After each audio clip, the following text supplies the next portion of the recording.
Old World, Florida. Old World, Florida. Old World, Florida. Dude, I'm telling you, dude. Dr. Narco Longo came on and dropped the hammer of the god.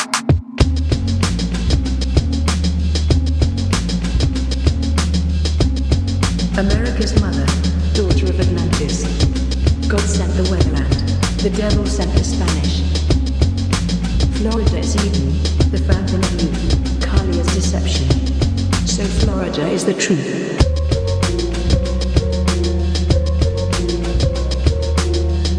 Welcome to Florida, baby. Dr. Narco Longo. Florida is everything.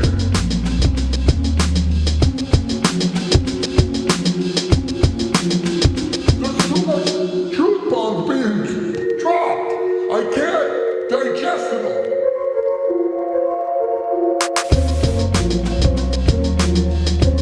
Old World, Florida.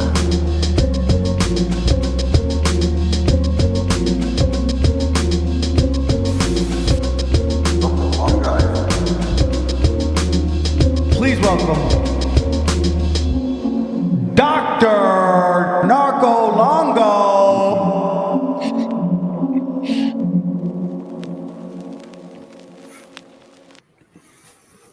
What's up, everyone? How we're doing out there? Happy Memorial Day, everybody. This is a bit of a Memorial Day special. It was divinely timed because I know a lot of you either just got done barbecuing or you're going to get started barbecuing. But very fitting guest today. And please, everyone, welcome Joseph R. Haynes to the channel. First appearance. Joseph is a barbecue chef. I've heard him described as a master barbecue chef. And he is the author of a very interesting book that's very relevant to what we talk about.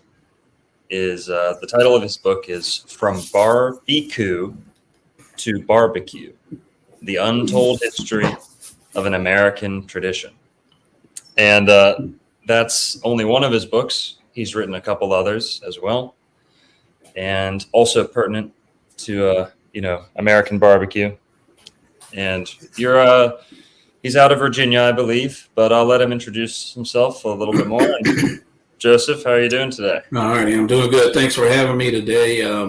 I just want to say that big, sincere thank you for all those who served and all those who have given their lives for our country. And all the barbecuing we're doing today wouldn't be possible without those folks. So definitely have spent the day in memorial for those folks. Well, anyway, thanks for having me on. Getting to the subject at hand, I am in Virginia, born and raised. Somebody says, "Well, what would you be, Joe, if you weren't Virginian?" Well, I'd be ashamed of myself, to be honest with you. So, as you can tell, I have a fairly unique take on barbecue history. I've traveled all around the country eating barbecue in all over the place. I've probably eaten barbecue at 30 places in Texas. I've eaten in South Carolina, North Carolina. I can't even think of all the places. Alabama, Tennessee, and heck, even out in Arizona and California, as a matter of fact. And I just noticed something years ago that the barbecue that we have in Virginia is just different than what you find in some of these other places. When I was in high school, I worked in a local barbecue joint, and everything was very unique there. I was like, wow, this is, you don't find anything like this anywhere. And so obviously when I went out in other parts of the country, I couldn't find anything like it. And that kind of got me curious about digging into these things. On my mother's side, I'm descended from the Potawatomi Indian tribe out here in Stafford, Virginia. And so I kind of started digging into some of that history and found a lot of interesting things. And one thing led to another, and I realized that we've kind of been sold a little, let's say, a highly simplified version of barbecue history. And I felt that so started out, I was going to do a blog and I had so much material. I said, well, I'll write some magazine articles. And then it turned out I had so much material, I decided to write a book, which turned into 2 books. And then there was so much information that I had left over that I couldn't put in those books simply because a publisher won't let you publish a 1,000-word book.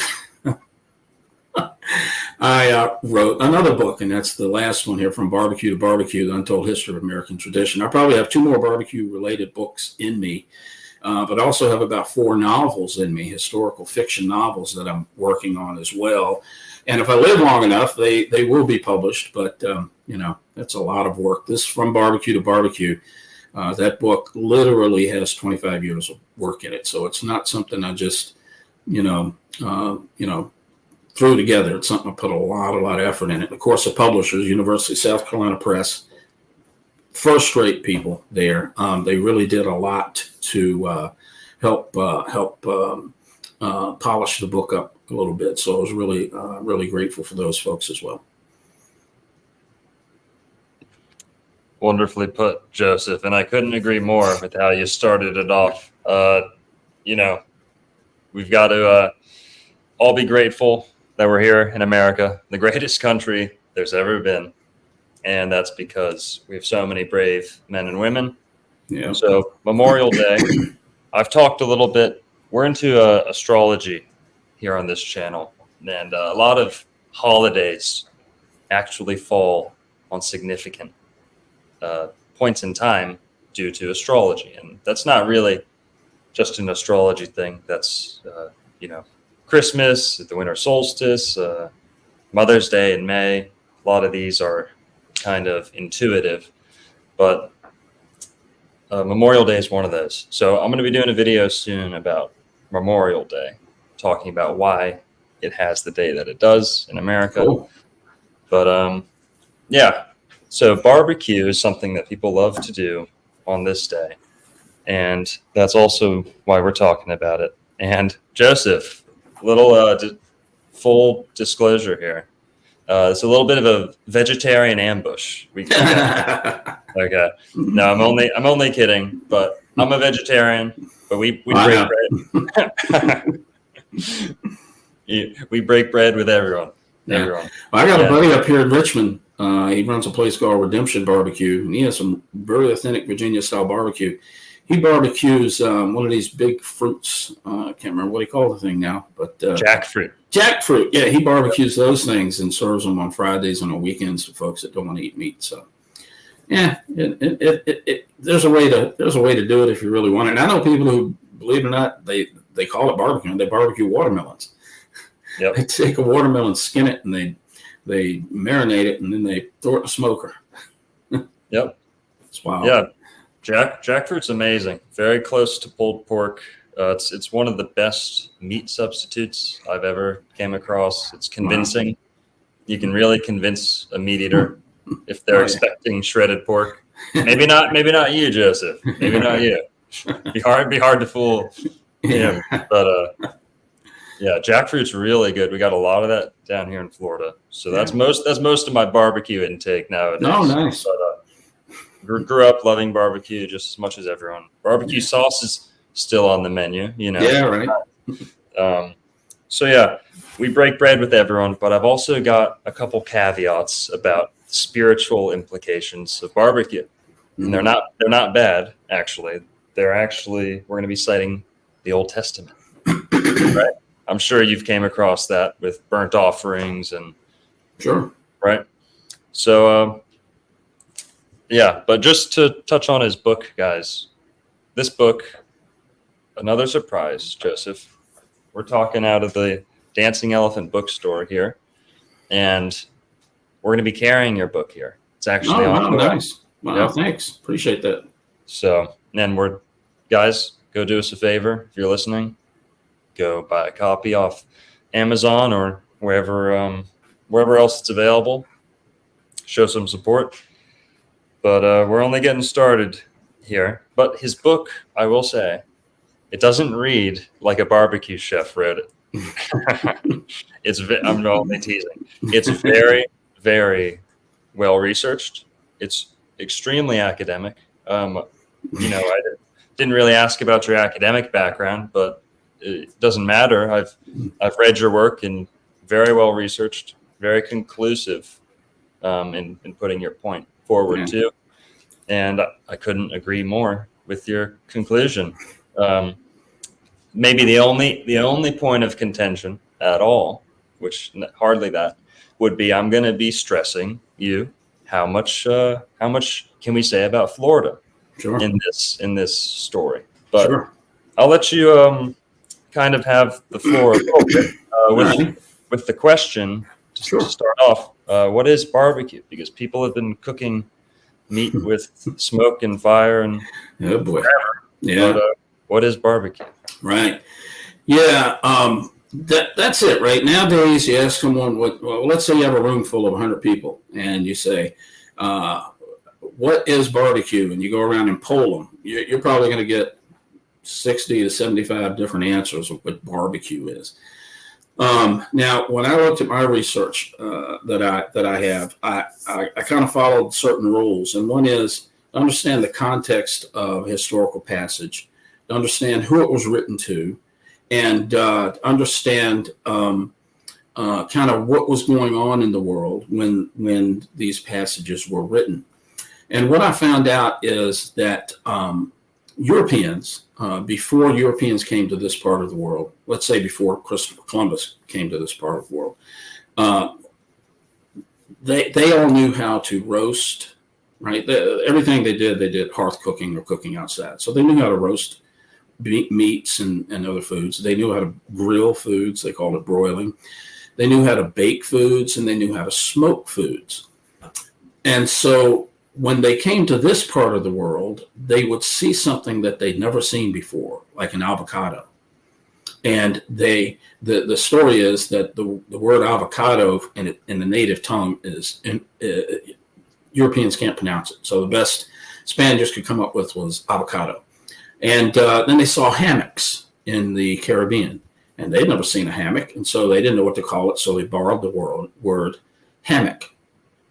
Now, when they got into Haiti, Christopher Columbus folks saw these natives there. They built these wooden scaffolds and hurdles, and they would put animal carcass. They didn't have big animals in the Caribbean, but they had lizards and fish and things like that, and snakes, and they would take these carcasses and put them on those platforms, and they called the platform something that sounded to Spaniards like barbacoa. And some scholars say the real word is barbacoa, but it's hard to say nowadays.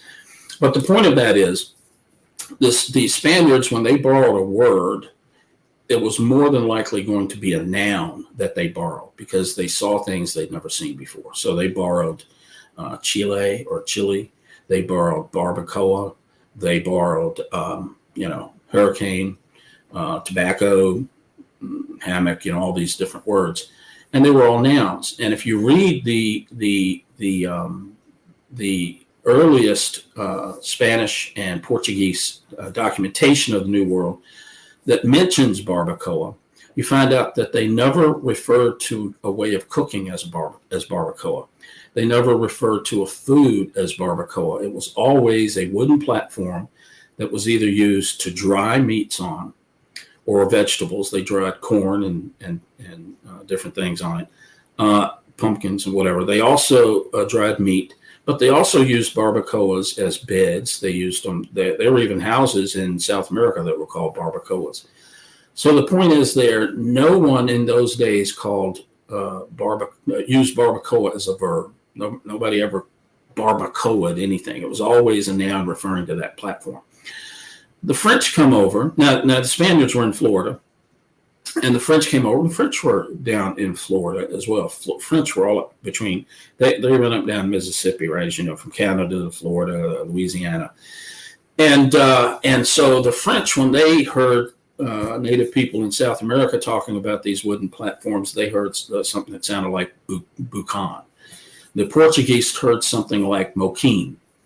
But the Portuguese, they did turn moquim into a verb, and the French turned bucan into a verb, right? So, or at least an adjective, pork boucané, pork, whatever the case may be.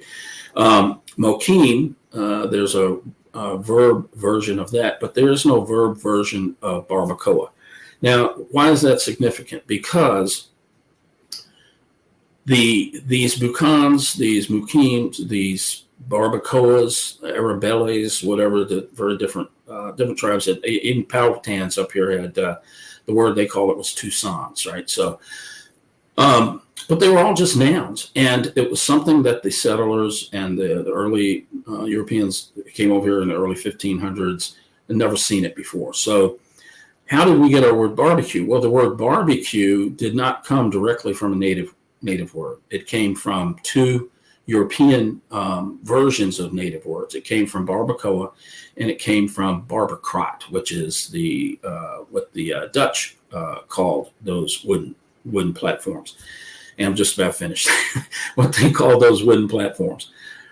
And so the earliest use of the word barbecue that has been found in English literature was written in the 1650s about a guy that was in Barbados in the 1640s. And there he heard enslaved people referring to a crib that they stored sugarcane in as a barbecue. So again, it didn't have anything to do with cooking. It was, again, only a noun. And at some point, just like English speakers always do, they at some point someone was set up a wooden grill and they started cooking on it. And just like, when the microwave came out, it was a noun. And then when people started cooking in the microwave, they started microwaving. Google came out as the name of a company, and now when people search the internet, they'll turn it into a verb and say they're Googling it, right? So at some point, barbecue was turned into a verb. So that's kind of where the word barbecue came from, and what people saw early on about barbecue. The English word barbecue didn't really exist until about the 1630s. Before the 1630s, there was no food called barbacoa. There was no method of cooking called barbacoaing.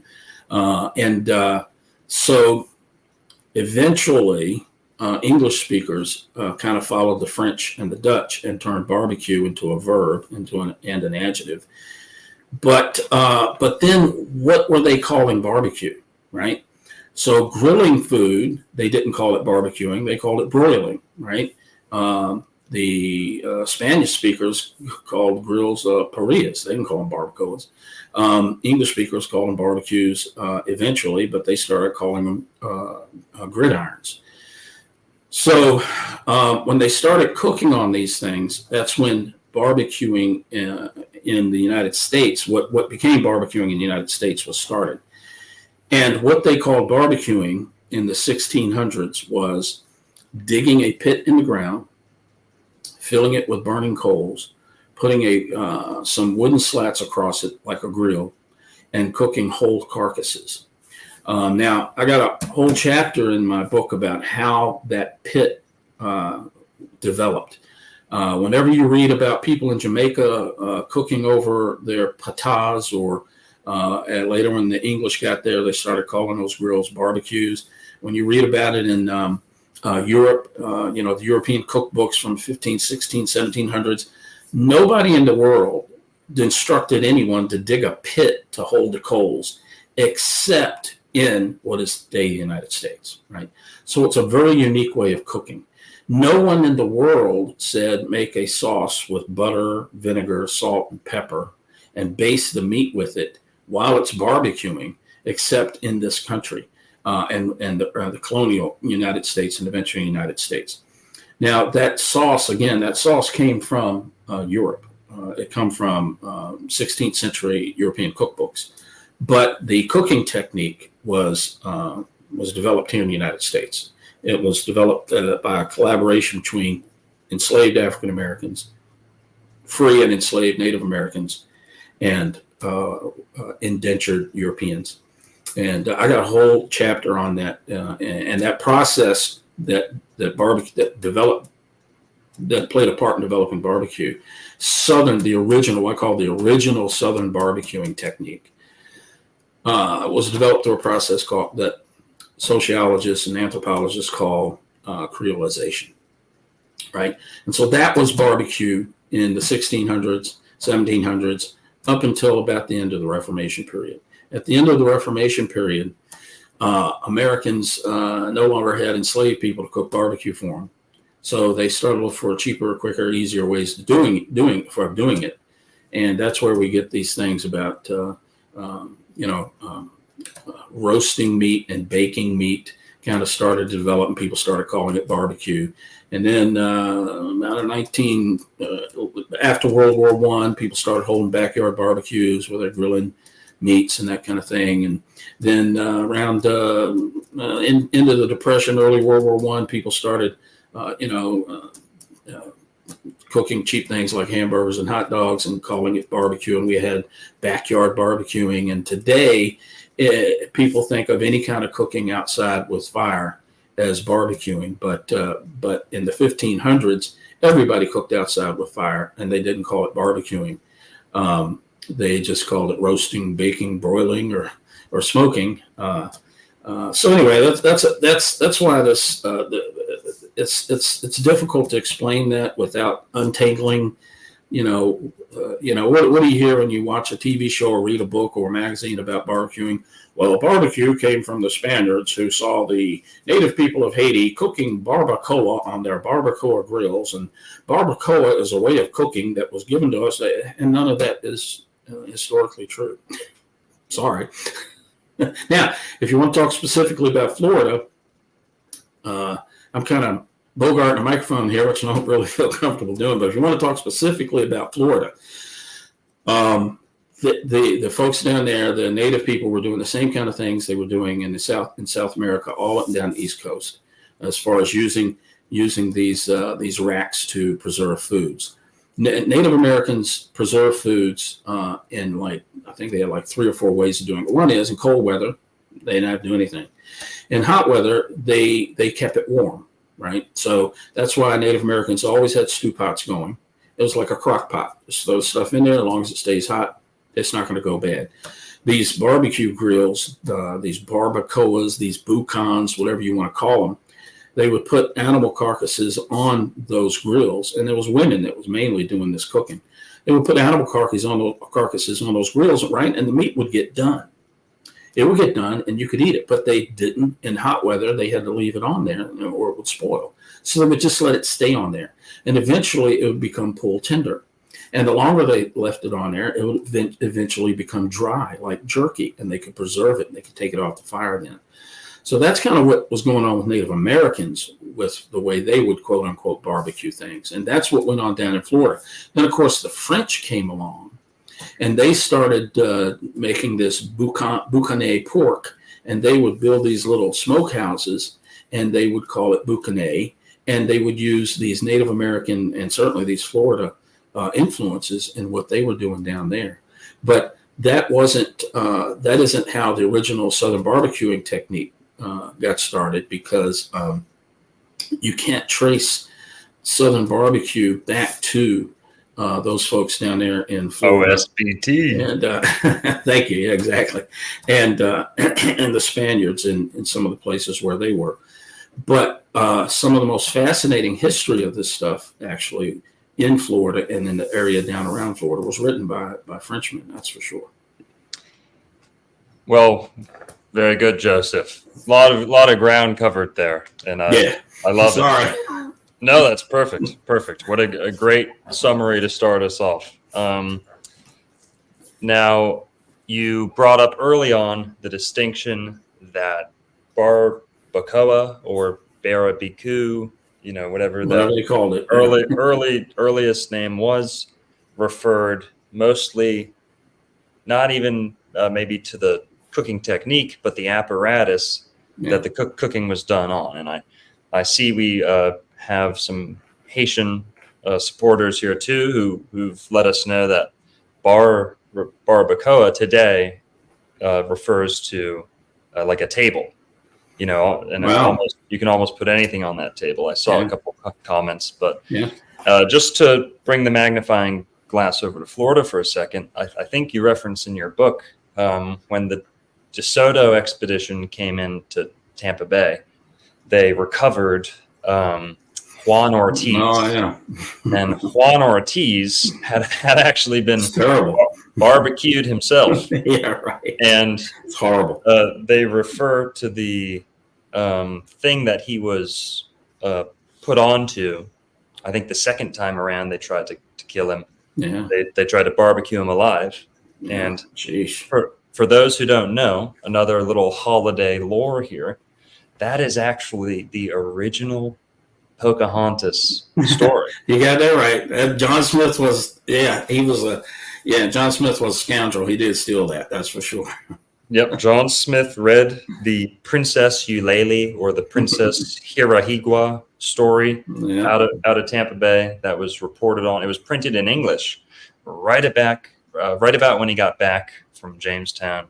The Pocahontas saving story was not in his first two reports about his time at Jamestown. Right. Then he fancied the story up, made himself out to be the big hero. Oh, yeah. And That's funny. so they cooked him. Yeah. Sorry, Juan Ortiz is the original John Smith, and I don't know how far down the rabbit hole you've ever gone, Joseph, but even just John Smith and Juan Ortiz seems like a plagiarism of the name itself, right? It's kind of like your John Doe and Espanol. Yeah, right. Well, John Smith, he was enslaved by a Turkish warlord for a short period of time. Tartarians. And he made up the same story about how the warlord's daughter helped him escape. So he was just using that left and right.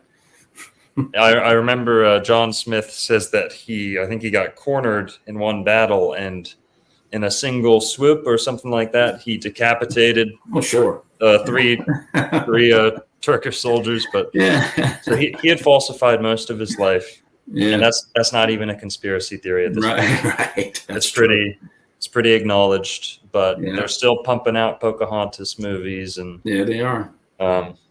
But you mentioned was that Powhatan related or which tribe? Sorry. There was a Powhatan confederacy of about 30 or so tribes, and the Patawomic tribe was a large tribe just north of the most northern Powhatan tribe, and they tried to keep the peace, and it's a long political story between those tribes. Some people say the Patawomic tribe was part of the Confederacy, but I don't. I say Confederacy. I don't know if it's a Confederacy, but it's a chiefdom. Powhatan would conquer tribes, and he would bring them in, under him. But he was never able really to do that with the Patawomic tribe because it was so large. But they were still afraid of him. And when Pocahontas would feed the Jamestown settlers, she would do it against her father's will, but she would go to the Patawomic tribe, and it was a Patawomic tribe that would send the food down that she would take it to them. So, one of my, I've got a 3-novel, I've got it planned out anyway, a 3-novel historical fiction about the settlers and the relationship between John Rolfe and Pocahontas. And I can tell you right now, I write historical fiction. These novels are historical fiction, and they are my opinion of what really happened. And I can tell you right now, if you think John Smith was a liar, you need to read about John Rolfe. That guy was a first-rate religious hypocrite liar. I can tell you that right now.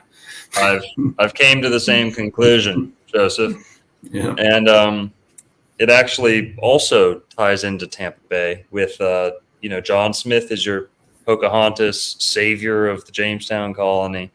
When in actuality, when he left, they pretty much resorted to cannibalism. Isn't that right? They weren't really left in a... Well, yeah. The winter of 1609-1610, John Smith went on an expedition up the rivers in the Tidewater area of Virginia, and the settlers left at Jamestown. They were stuck with brackish water and Indian attacks, and they eventually resorted to cannibalism. And when John Smith came back, there were only a small percentage of them still alive, and it was pretty ugly. The reason that John Smith and his folks didn't get sick is because they were out in the fresher water. They weren't stuck back with that brackish water that was all around Jamestown. And there were a couple other things that went on too, but yeah, it was a terrible situation, actually. Right. Now, I've done a video or two about Pocahontas, and another thing that people don't know about is just like barbecue was present in Florida and some of the Caribbean, tobacco was also present in Florida, and some varieties were present in Virginia too. But have you ever heard of, I'm sure you know John Rolfe is credited with the first, not domestication, but what's the word? He's the first guy. Commercialization. Commercialization of tobacco. Yeah. In the colonies, in these colonies, yeah. Thank you. And what's funny is that that's probably not true either, because out in Tampa Bay, Spaniards were doing it before he was doing it. Exactly. Oh, yeah. I got a really, I think a really great story about that in my novel. I'm not going to give it away, but John Roth somehow got a hold of Spanish tobacco seeds that somehow got them on a black market. Okay. And so wherever you had Spaniards, they were using that, and the stuff that Powhatan Indians had was inferior to that tobacco. So Roth couldn't sell it. Nobody wanted it. So that's where he somehow got a hold of these seeds that the King of Spain had outlawed for anyone to have, except people that were growing tobacco for him. Oh. But anyway, it's interestinger and interestinger. Wow. And we know that tobacco's pretty much the number one religious sacrament of the Americas. And you see how badly that's been commercialized and industrialized and adulterated. Cigarettes are, it's a shame because tobacco does have its great uses naturally. Oh, yeah. But Tampa Bay is actually the cigar capital of the world. Oh, and really? I'm sure you can empathize with seeing your homeland kind of being dethroned or usurped as the homeland of, at least in the United States, the tobacco industry would have been pumping out of Tampa Bay long before John Rolfe even, landed. True. And that's also probably, you have Pocahontas and tobacco's both getting woven into the Jamestown narrative. So very interesting stuff. And another thing is, as you mentioned, the Virginia natives had their own rendition of barbecuing too, and we've got some good engravings of that. Cool. Now, you mentioned they didn't use the name barbecue in Virginia. No, nope. But in Florida, barbecue was present, or barbacoa maybe. Yeah, there are two things there.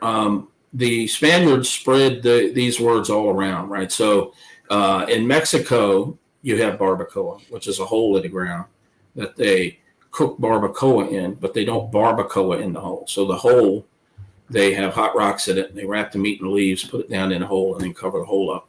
That's a barbacoa, and what they bring out of the food they cook in it is called barbacoa, but that's not a Mexican word. The same with boucan, right? That was a French word that was brought up from South America. Now, as far as the natives down in the southern, in Florida, around Alabama, all along in there, they used a word called barboque that scholars have traced from trade with Europeans into the native language. So just like we had words that passed into our language, like in Virginia, hominy is a Powhatan word. The tomahawk is a Powhatan word. Hoe cake is derived from a Powhatan word. I can't think of all of them, but possum, pumpkin, all of these kind of words that we take for granted came out of Powhatans. So just like we took words from them, they took words from Europeans. So barboke, I actually write about that in this book. How that word got transferred into native tribes down in that part of the country. But it was for a while there was one or two scholars that were claiming that that's where our word barbecue came from. But then after they did further research, they kind of realized it was the other way around. But that's just what I found. And if you have something different, I am all about learning something new, right? Because this stuff is just so convoluted. There's so much material.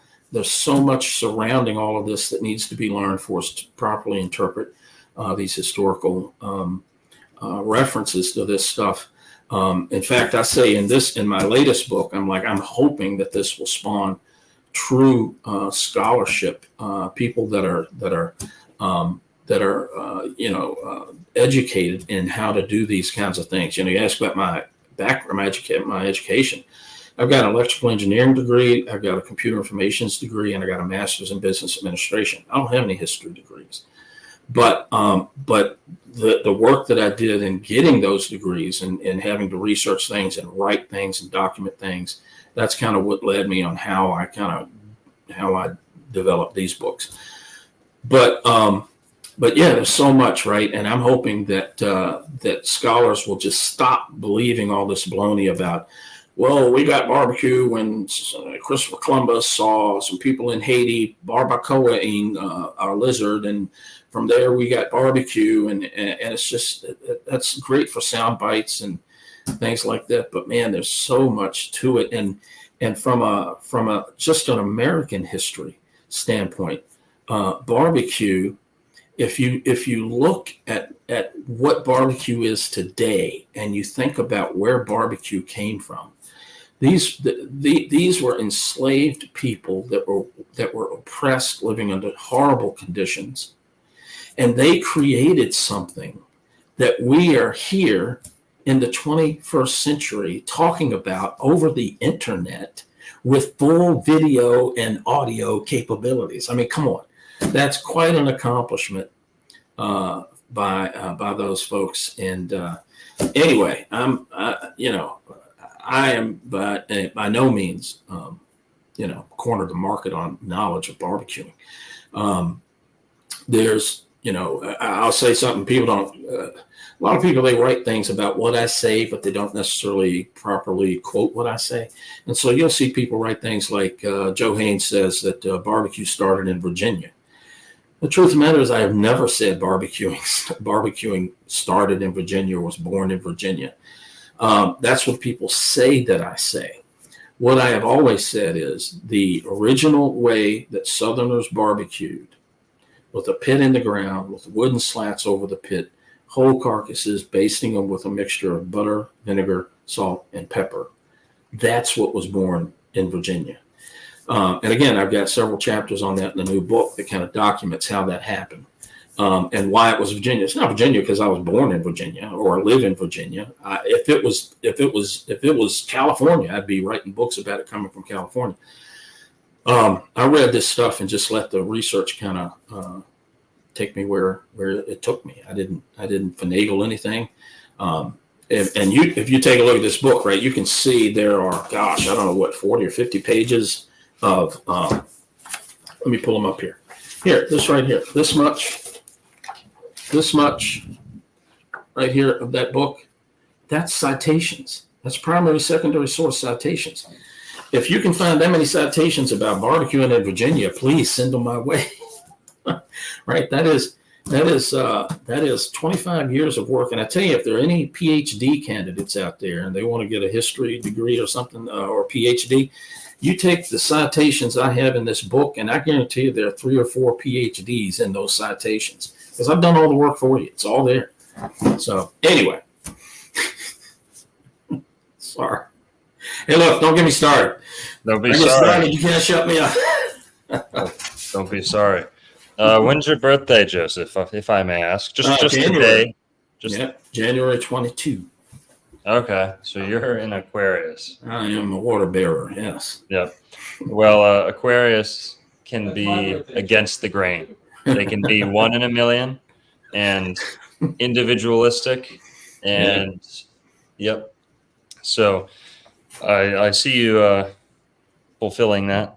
But also, let's just rewind a little bit Sure. to the Europeans coming into the Americas. And I'm with you. Most people think of barbecue, they think of Texas, they might think of Hispaniola, like we mentioned earlier. Mm-hmm. But, you know, here in the Southeast United States, it was present, as we're seeing in the illustrations I'm showing, guys, are coming out of the early age of discovery, the Debray engravings mostly. But those are pretty much first-hand accounts, first-hand depictions, as close as we can get to what that would have looked like back then, 500, 400 years ago. Mm-hmm. So the Spanish and the French were the first on scene, right? And the Spanish probably clings to the word barbacoa. It just sounds more like a Spanish word too, like it's been Spanishized, however you'll say it. Yeah, right. But barbecue, I've noticed, is when we read about the Temecula. This is a engraving of the Temecula out of Florida. Barbecuing, if we can use it as a verb. And Sure. it's described there as drying, like you said. So in Florida, from what I've seen, they used the word barbecue. I've seen it closest to like your title there, barabiku is usually what I see in Florida, and barbacoa is usually what I see when I see people talking about Hispaniola or the Caribbean. Mm-hmm. But this seems to be like a drying, more of a drying or preservation process, like you described earlier. But there's another distinction that I want to make, and we're very into syncretism on this channel, right?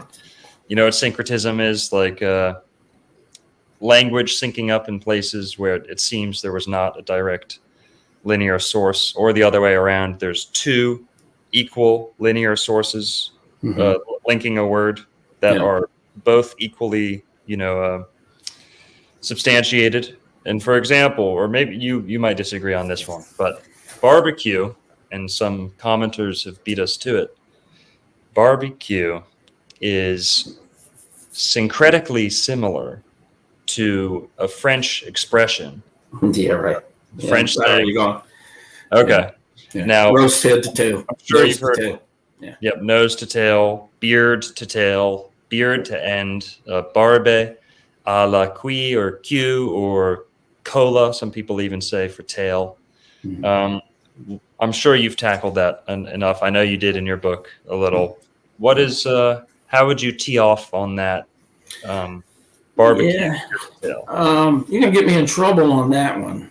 But I'll be honest with you. I don't have anything to hide on this stuff. That's for sure.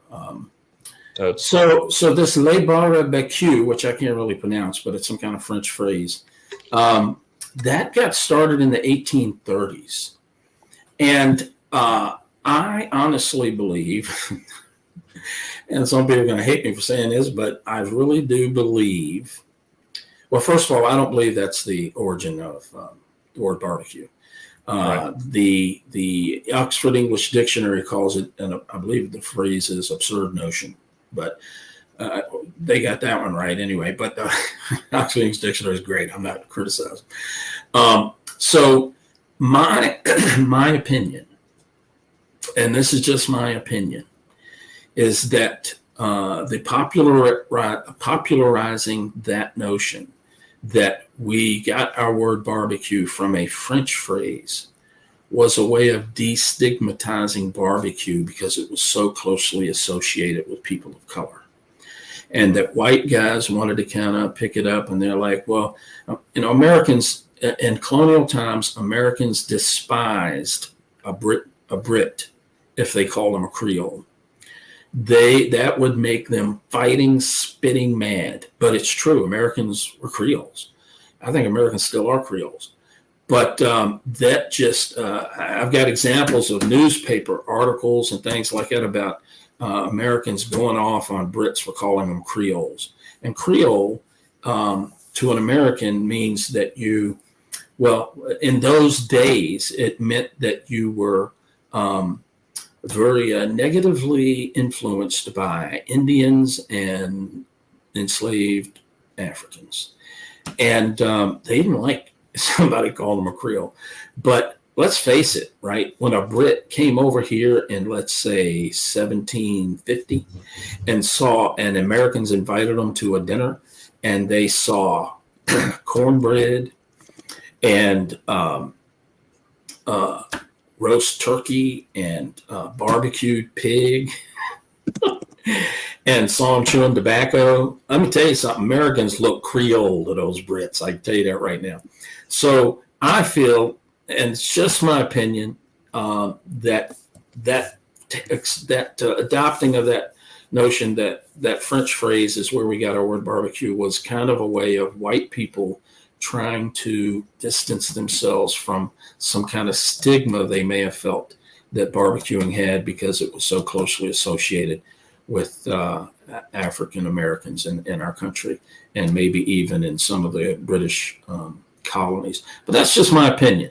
But I do honestly, as far as what I truly believe, now I think that about the adoption of that notion, but I am fairly convinced that is something that was made up, and that's not where our word barbecue came from. So I'm sorry it takes so long to answer these things, but No, not at all. You're doing great. Take as much time as you need. Well, that answers it. And because I know people have wondered, some of our people in our chat here actually seem pretty up to date with this, some of these controversies. So you are getting fielded some questions here in the chat. okay, And cool. that was one comment that multiple people had, and something that I was going to ask you too. Cool. I would also like to say that if the Timucua of Florida, who were Arawak or Taino, linguistically related a little bit, that's a contentious too, but generally they're believed to be closest to Arawak speaking people linguistically. Oh yeah. And the Spanish said there was a lot of commonality between Florida and the Lucayans and the Tainos. And so the word barbecue, from what I've read, was present in Florida. Have you ever considered that that the word barbecue, or its closest native, word, would have been transferred directly to English speakers in the state of Florida when Spain handed Florida over to England? Yeah. Well, I think based upon, well, first of all, to your point on Taino and Arawak influences in Florida, there's no question about it, right? I'm convinced of that. The question is this, right? When you start talking about Haiti,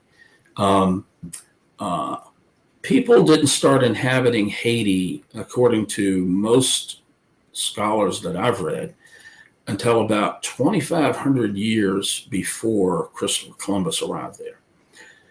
But there were native tribes on the mainland Americas for thousands of years before that, which means the people on those islands got in canoes, which again is a Taino word, because the Spaniards had never seen, they saw boats, but they'd never seen anything like these Taino boats, canoes, and they paddled east, and they ended up on these islands. Now, did they paddle north and end up in Florida, or did they come up through Mexico, or they come up through a combination of both? Probably a combination of both, right? There's one thing that we know for sure. There's a tremendous, the trade routes of Native Americans ran from South America to Canada. It's amazing when you look at the kind of artifacts that have been dug up, how that artifacts from very far away places are found in these Eastern Algonquin graves. So yes, barbacoa definitely could have been used by natives in Florida. That's for sure. As far as the word barbacoa, I think I tackled that in this book. There is a typo that's been around for a long time, where a U was typed was, I guess, set in typeface by mistake instead of an O. I know for sure that there's a word barbacra, with a CRA at the end, and there's definite for sure. I can document how that is a typo, where the C was replaced, the O was replaced with a C. So barbacoa. Now, I've read some old things about the word down in South America as barbacoa, and I'm convinced that those are typographical errors, that they're really barbacoa, and so I didn't make a big deal out of it in the book. But to your point, yes, I do believe that barbacoa was definitely a word that could have been used by natives in Florida. But I also believe that natives were probably in Florida longer than they were in Taino. So I think if it's true that natives in Florida used the word barbacoa or barbacoa, that people in Haiti actually got it from the people in Florida more than the other way around. Wonderfully said, Joseph. I couldn't have scripted your answer any better. Just kidding.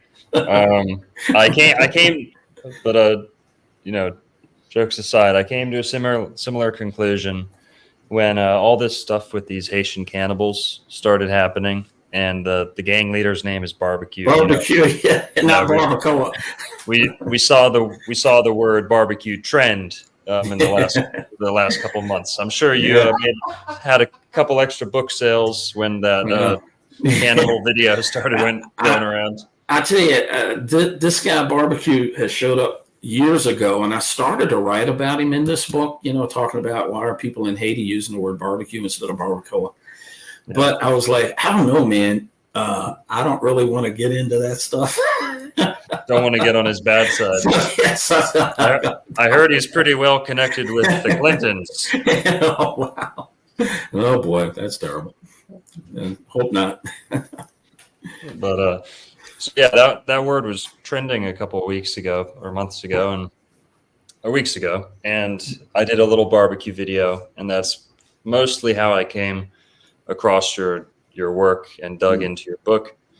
And when I was looking at Arawak language maps, the range of the language and the different tribes that they know, or at least partially Arawak influenced or linked or originated. But when I look at the map, you see how deep into South America the word, the Arawak language ranged. And then it went all the way up to Hispaniola, and then you get the Lucayans and Bahamians and Floridians. Timucua was pretty closely linked to Arawak language. And I came to the same conclusion after seeing how the farther down you trace Arawak language, the less you see the word barbecue or whatever is close to it. All the different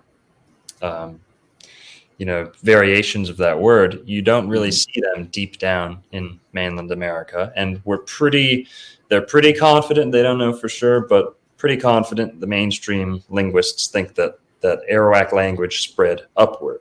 Mm-hmm. So if the Arawak language spread upward, but barbecue is not present in all the Arawak languages, you can kind of get a time frame, and you can kind of envision a direction that, like you're saying, barbecue probably came down and met the Arawak languages that were pushing up north.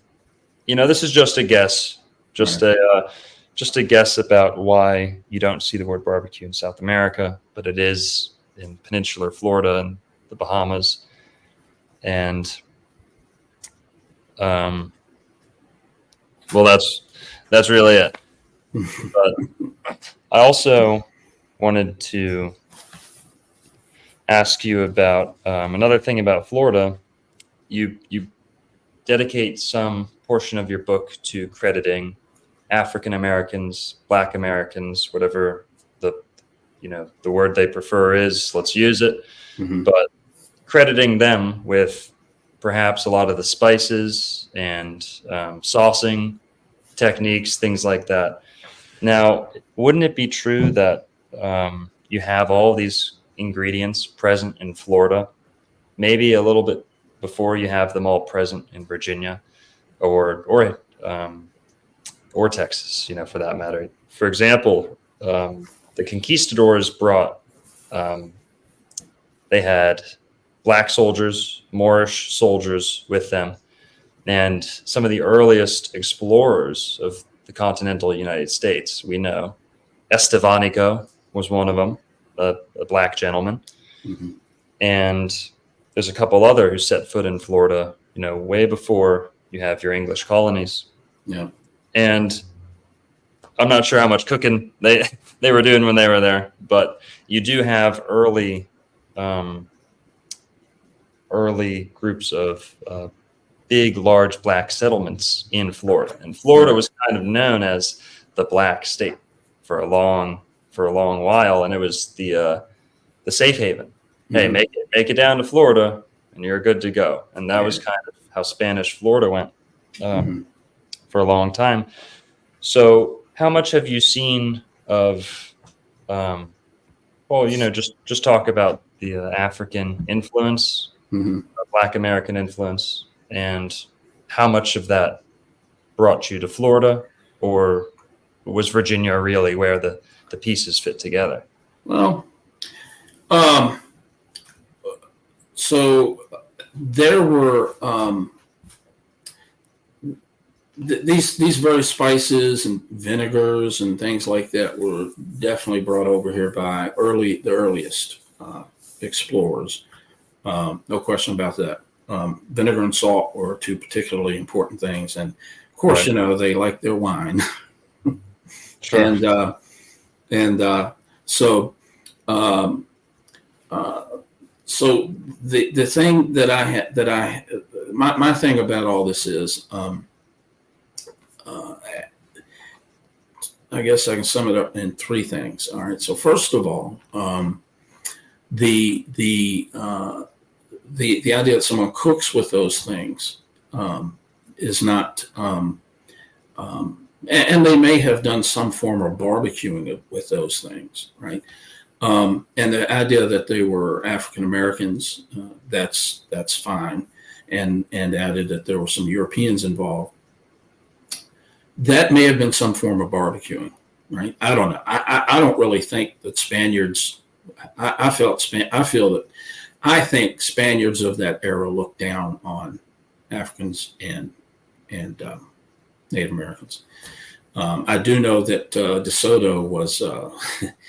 He was very brutal to Native Americans. I don't think that he was interested in adopting their culture in any way. I think it was just the other way around. So the way I see it is this, right? Native Americans had their own ways of barbecuing. One of them was, and this is what freaked these Europeans out, right? They would watch these Native Americans catch fish, and they kill some little mammal and kill a snake or something, whatever the case may be. And so they got all these animals. And they build these wooden scaffolds, and they put these fires under them. They put those carcasses on that fire, and that fire is just flaming away, right? And they're like, man, they're going to burn those things up. And so those natives are out there cooking on those things, and they start flipping those fish, and they flip those carcasses, whole carcasses. They didn't bother to cut them up. Whole carcasses, and they just, in some cases burn the hair off of them, and others they're cooking these things and broiling them at really high temperature. But the natives leave the fire alone, and they let the fire burn down to coals. And this is what these Europeans were witnessing. They never seen anybody cook like this. So they start off with this roaring fire, and then this fire burns down to coals, and they continue to cook these animals and this flesh, and it gets more tender and more tender. But then they leave it on as the coals start to die down and smoke. And then it just gets dry and it gets smoked, and they can now take it and store it and put it away and keep it for however long they need to keep it to preserve it.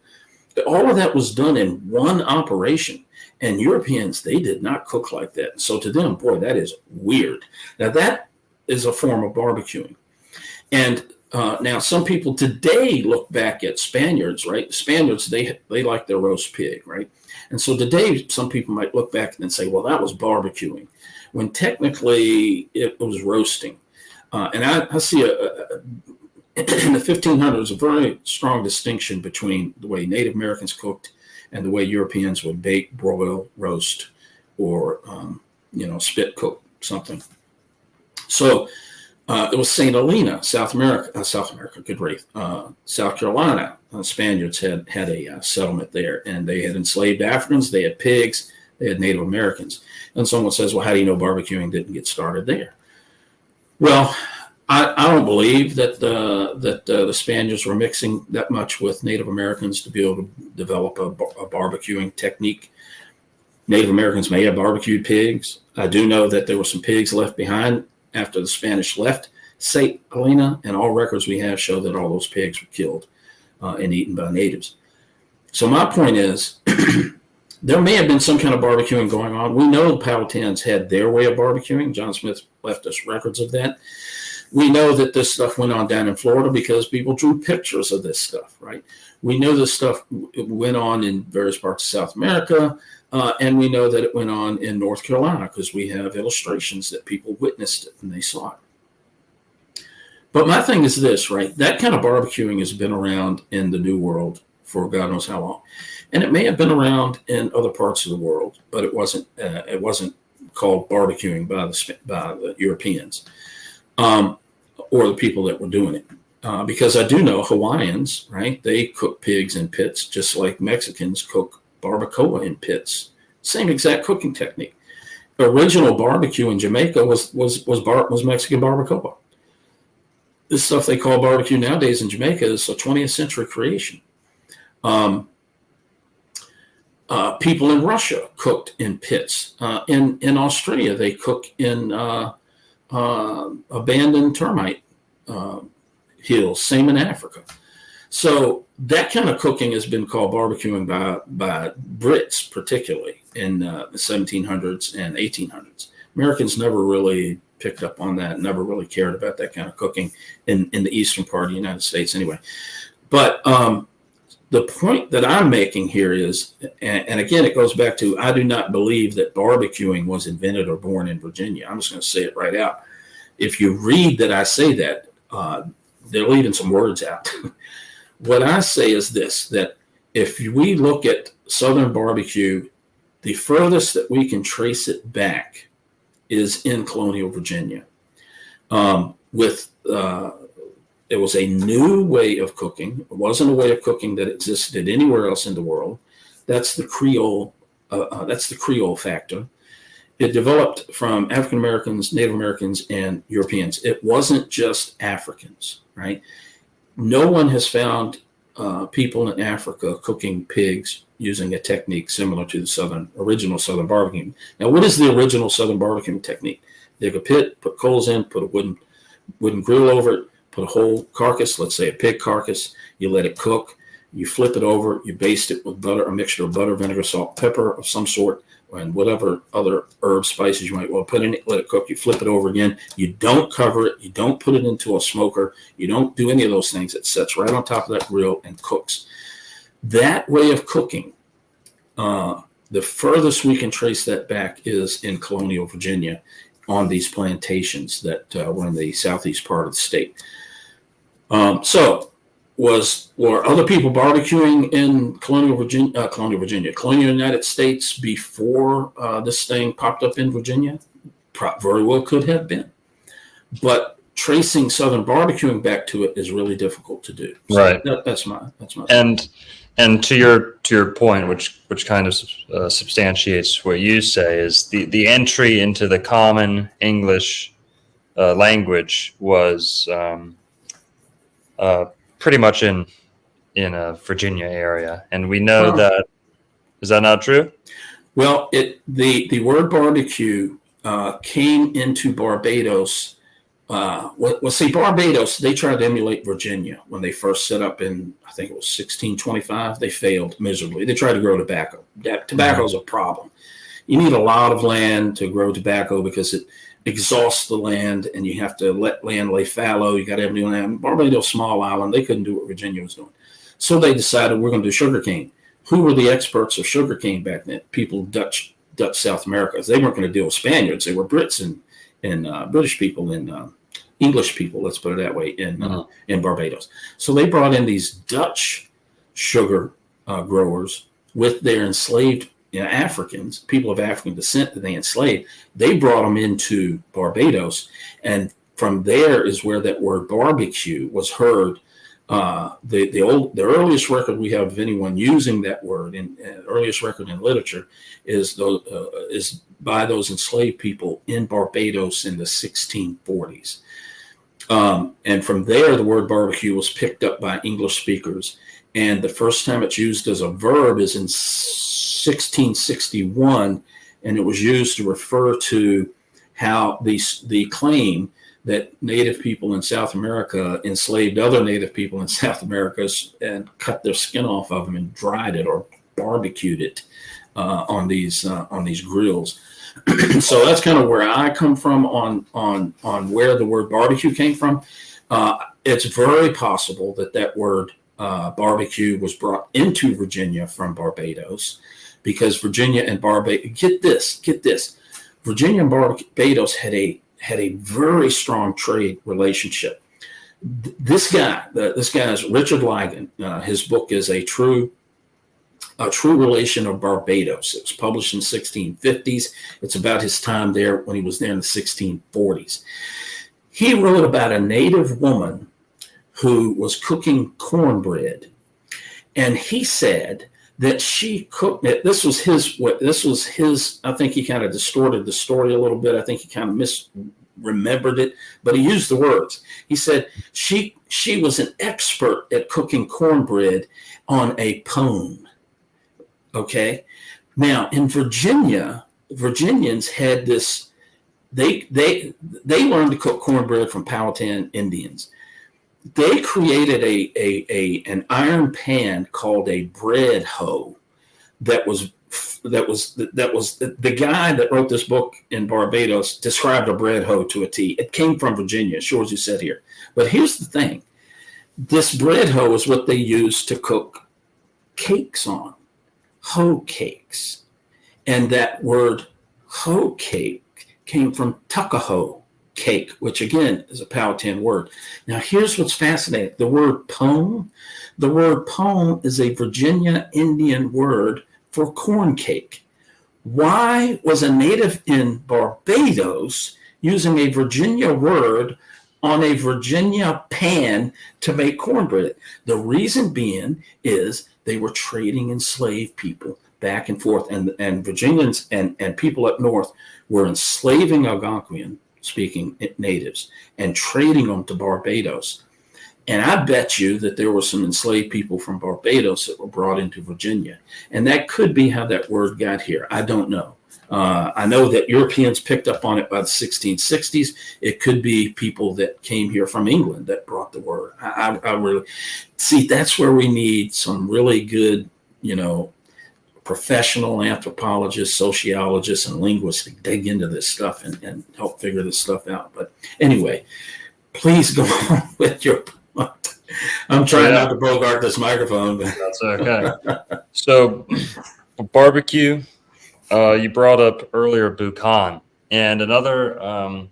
We'll get to the Buchan and the Buccaneers in a sec. But what we've got up on the screen here is the DeSoto expedition in Florida, if I'm not mistaken, or at least somewhere in the United States. And it's the DeSoto party making their way.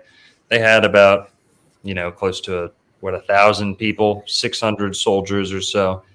And what they also had with them was something, some people say it was a couple dozen, some say a couple hundred, but it might have gone from a couple dozen to a couple hundred in a matter of weeks. They had the Spanish boar with them. Yep. And that is the infamous black pig that you see all across the Southeast United States and all over the Americas somewhat. You've got DeSoto's pigs still in Florida here today. And Joseph actually grew up gunning down many pigs, many wild hogs. So, not all that vegetarian, not one of the PETA vegetarians. Okay. But done my fair share of barbecuing too. And those pigs are still here, guys. So just one more thing, and I'm not trying to rub it in or anything, but wouldn't there have been a whole lot of pigs and a whole lot of natives doing barbecuing in around 1539? And it might not have gone by that name, but first pig, because a lot of people will say barbecue is. So here, let's paint a picture. We've talked about the framework. We've talked about the cooking apparatus, the wooden scaffolding being labeled a barbecue. Yeah. And we've talked about some of the flavorings getting brought to the Americas. But then some people would say, well, barbecue, and this is just a lot of average Joes out there would say, because there's differences of opinion, people say, well, anytime you cook outside, that's barbecue. Some people say, well, it's the sauce that makes it barbecue. Some people say it's what I'm getting at here is the animal, that it's pig and cow. Right. And if you don't have pig and cow, that's not what we know as barbecue. Right. So you have the pig first coming into the United States in the DeSoto expedition, 1539, from what we know. Mm-hmm. And then I believe Ponce de Leon had a couple cows. I think he had a couple cows on one of his expeditions, from what I've read. And cows were also in Florida quicker than they were in any other state in the U.S. Right. So you've got those ingredients at least being present.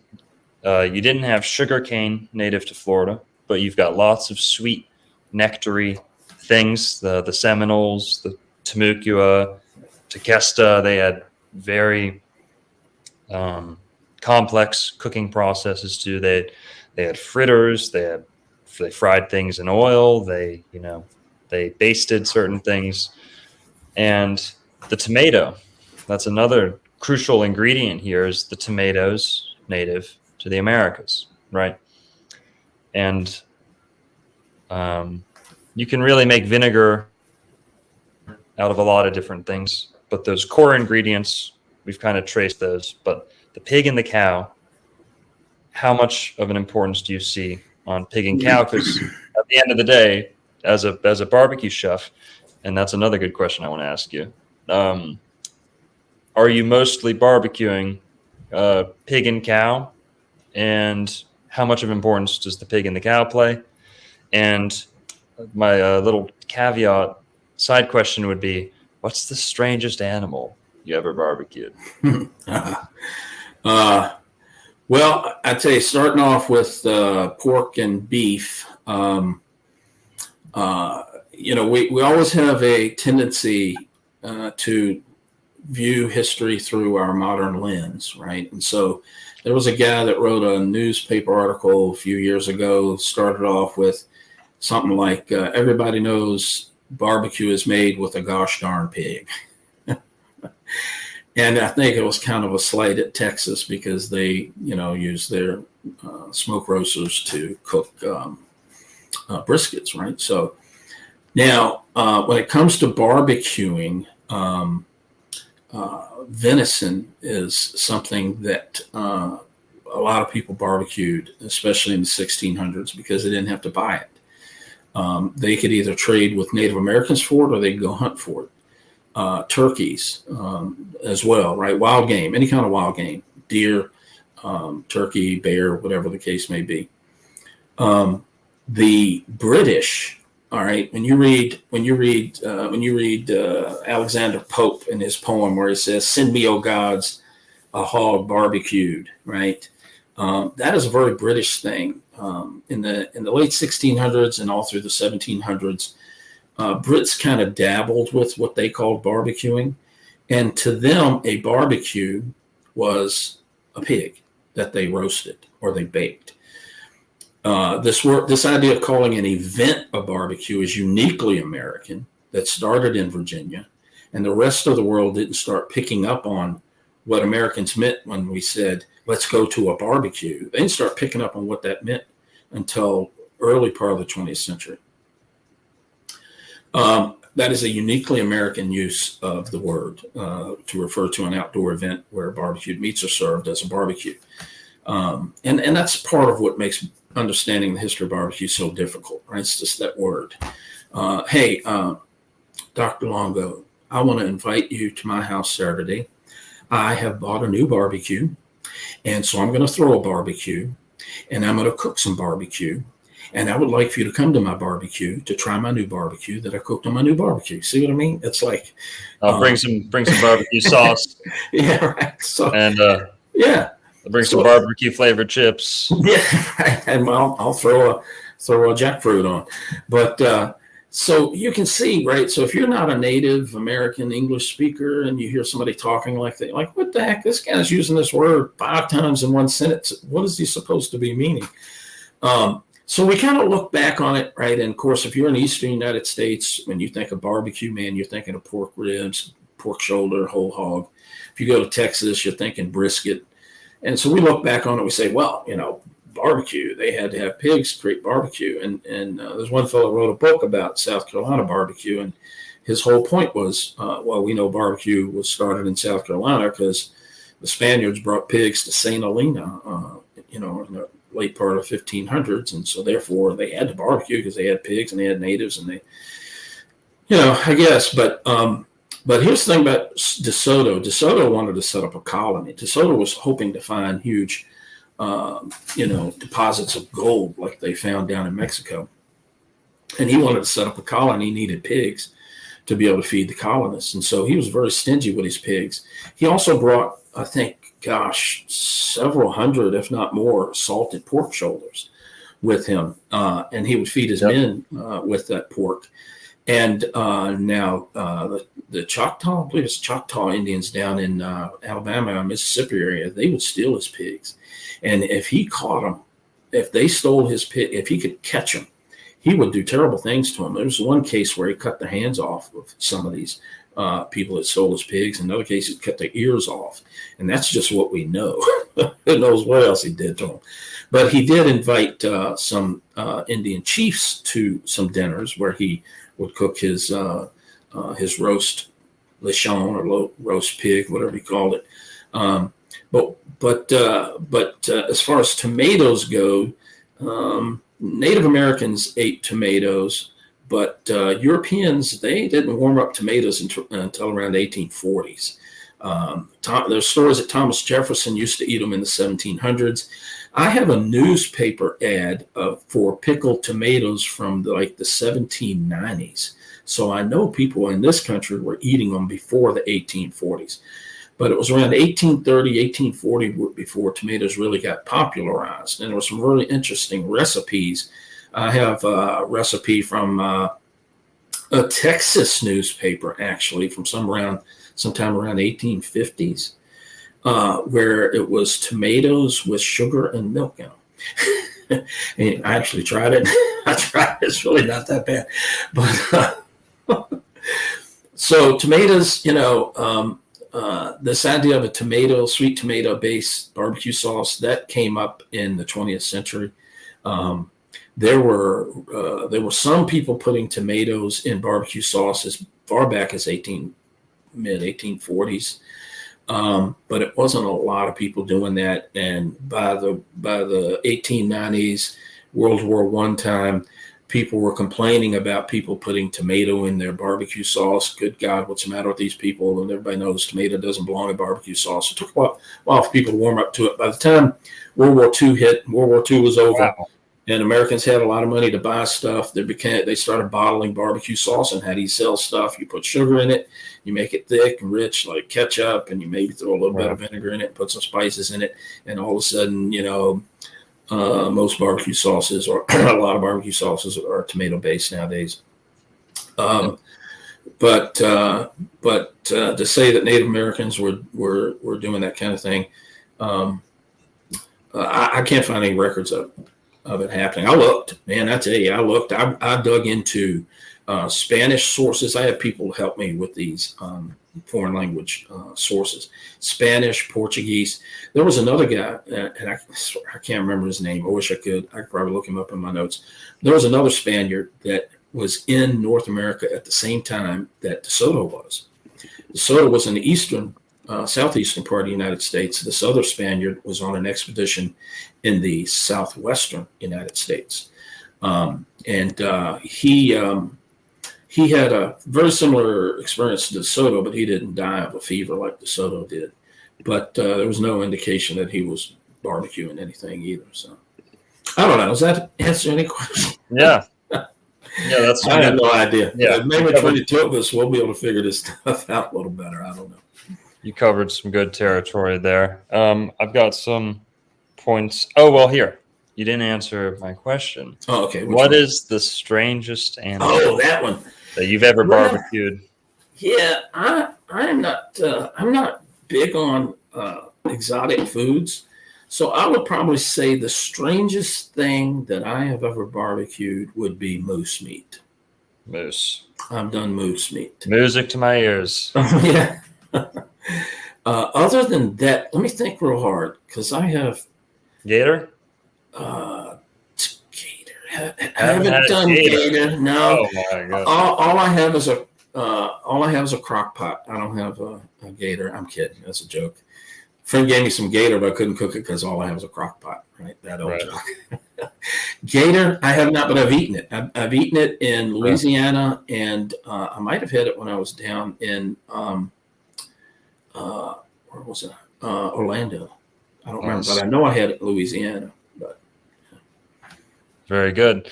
Now I've got another thing here. You brought up what the Florida natives would have been barbecuing themselves, if we can use that as a verb. Sure. And cow, pig, chicken, lamb, goat. There's goats somewhere off in the Northwest, but no goat in the Southeast. All these animals would have been absent from the menu. Right. For Native Americans, for indigenous Floridians. But they did have the turkey, like you said. So they also had deer.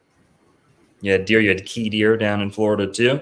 Those probably would have been nice and succulent. Yeah, right. Wouldn't put up much of a fight. But the key deer, you've got turkey. You've got other types of bird, like I don't know, not a quail or a pheasant. I forget which one, but they're in the Southeast too. And then you've got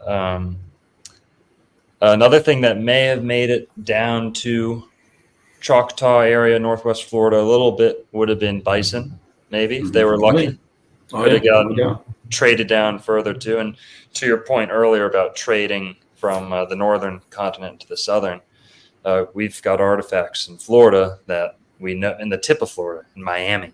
I mean, that's purposeful delivery, right? It's not like, passed from Tennessee to North Carolina. It's, you've got purpose if you're going down to the tip of Florida. Yeah. And you've got lead in Florida. Wow.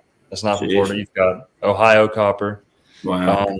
In North Florida, other Mississippian sites, you've got parrot and like parakeet and tropical birds. That one of two possibilities. Either it was so far back 7,000, 8,000 years ago, some of these sites in the Southeast United States have parrot, because back then parrots lived there in some of these ice age refuges, like Northwest Florida.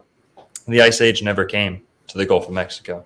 Wow. So you had a very, subtropical, as far back as you can look. You had parrots coming up into Florida, or they were getting traded around the 1500s. They could have still been traded upwards because they were domesticated. And we know that the Caribs were parrots. So parrot might have been on the menu too. Yeah.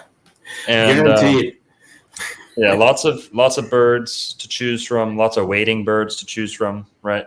Chicken of the swamp, Yeah, right. tall chicken.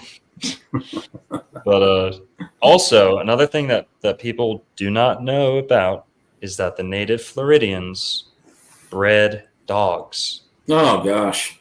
But Jeez. these weren't exactly man's best friend. Okay. These dogs kind of got the short end of the stick. Oh wow.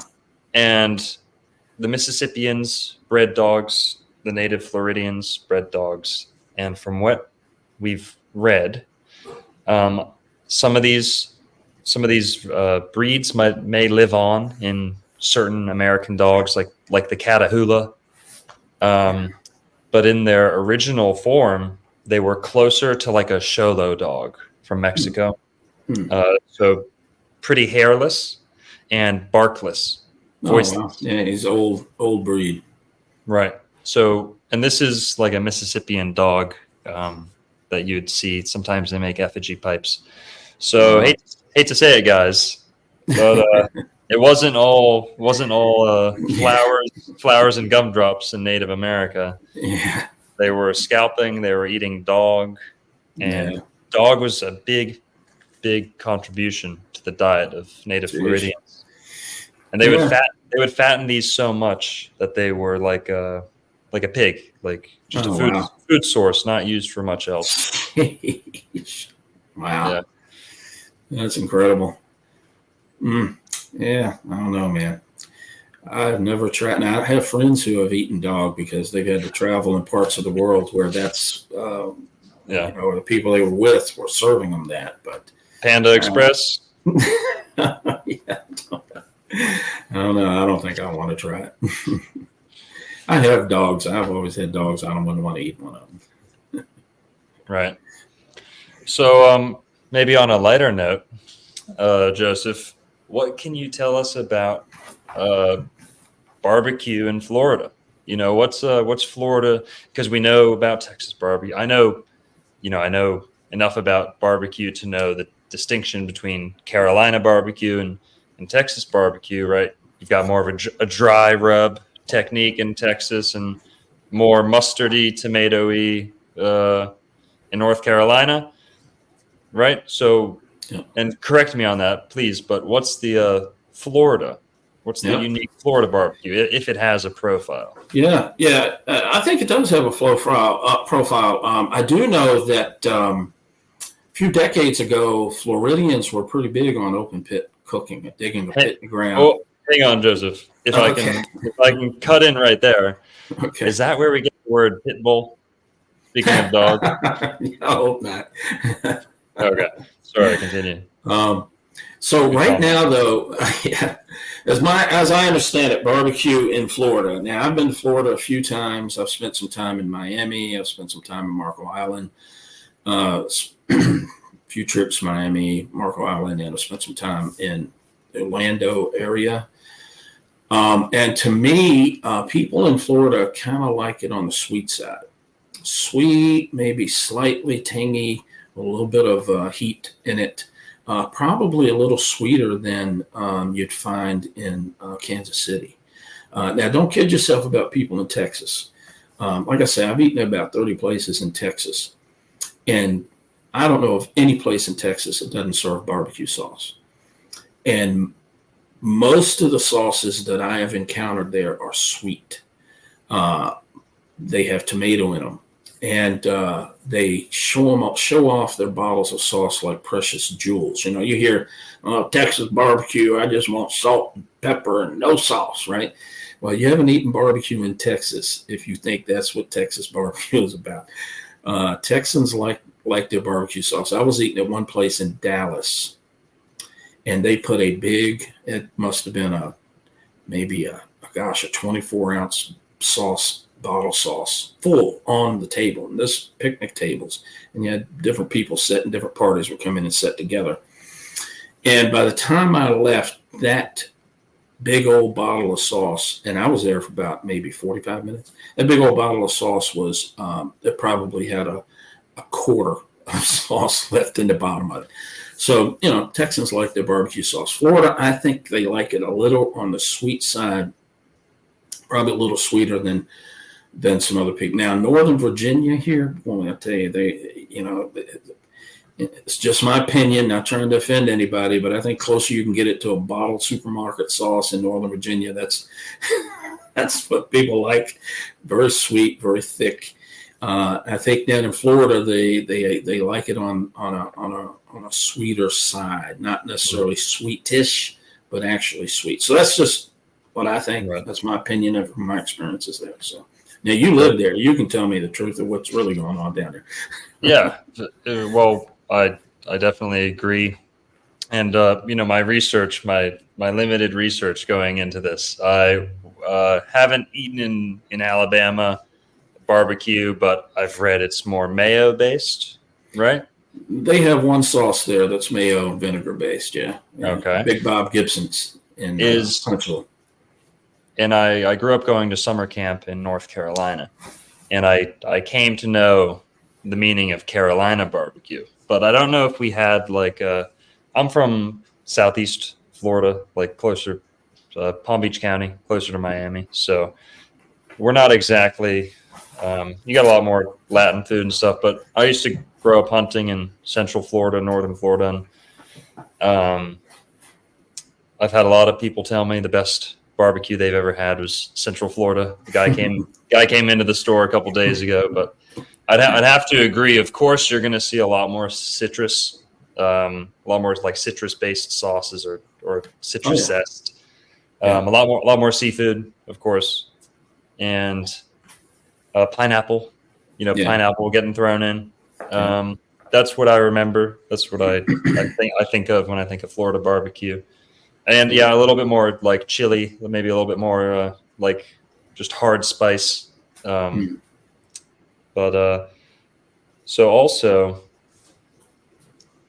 I forgot what I was going to say. But is it true that Carolina is more mustardy?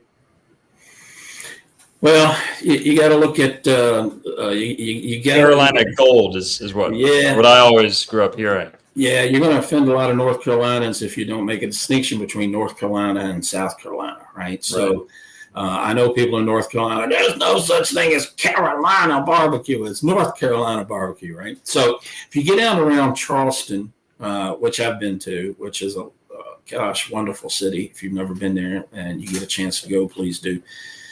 They like this mustard with vinegar and sugar in it, right? I don't know what else they put in it, but to me, it tastes like honey mustard. And I'm not a real big fan of it, but people down there love it. Now, if you go further west in South Carolina, you start getting into some tomato, and you go maybe northeast, you start getting into more like just vinegar, a little bit of tomato, and some red pepper. North Carolina, there are a bunch of different kinds of barbecue sauces in North Carolina. What you hear about is the vinegar-based North Carolina sauce, and then the Western North Carolina ketchup-based sauce, right? That's, again, a very simplified version of barbecue in North Carolina. If you look at the most popular bottled barbecue sauces in North Carolina, they're sweet. They have sugar in them. Probably one of the most famous North Carolina places is Skylight Inn in eastern North Carolina, and they douse their barbecue with vinegar, salt, and hot sauce. Right. Then, of course, you got them out west. Well, we put ketchup in ours, and it makes sense. The first recorded recipe for barbecue sauce with ketchup in it is in a book published in 1879 called Housekeeping in Old Virginia. And so it kind of makes sense that maybe North Carolina would pick up some ketchup in their barbecue sauce recipes. So that's the difference. Kind of South Carolina, it would be South Carolina Gold, and some of that kind of bled down into northern Georgia, and that whole region. But don't accuse a North Carolina of putting mustard in their barbecue sauce. They're not gonna like that. Well, I'll tell you why. I'll specify geographically. Yeah, I grew up going to summer camp in Hendersonville, which is far southwest of North Carolina. And I always remember our summer camp barbecue was a little bit more watery than the sauce. I remember it might have just been the chef we had at the camp, but I remember it being a little bit more on the thinner side.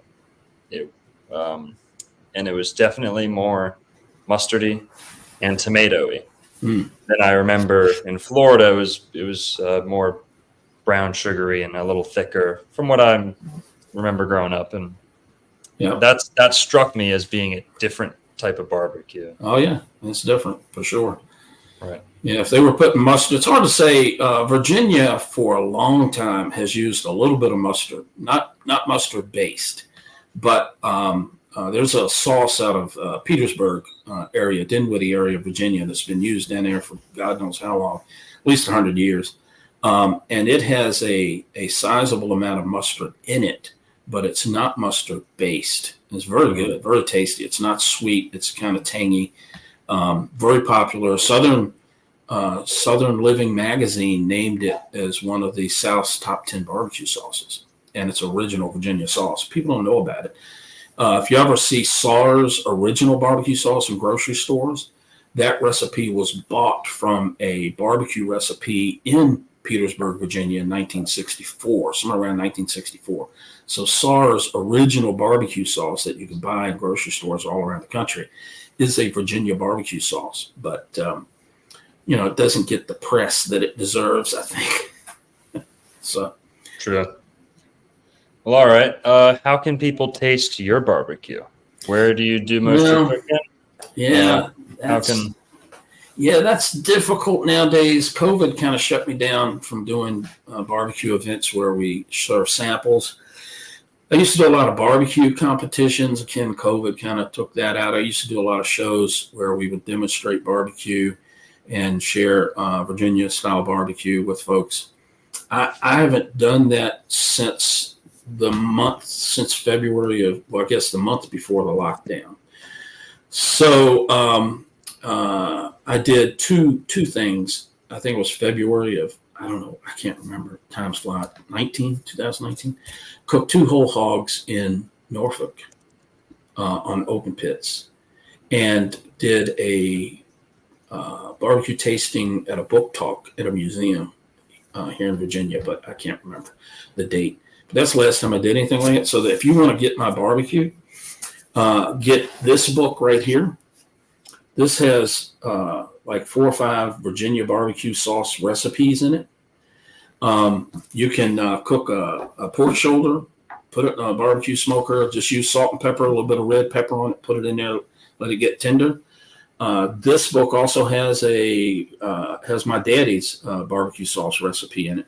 And this book has some really old Southern barbecue sauce recipes in it, a couple. And there's a chapter that describes in detail how the original Southern barbecuing technique was done.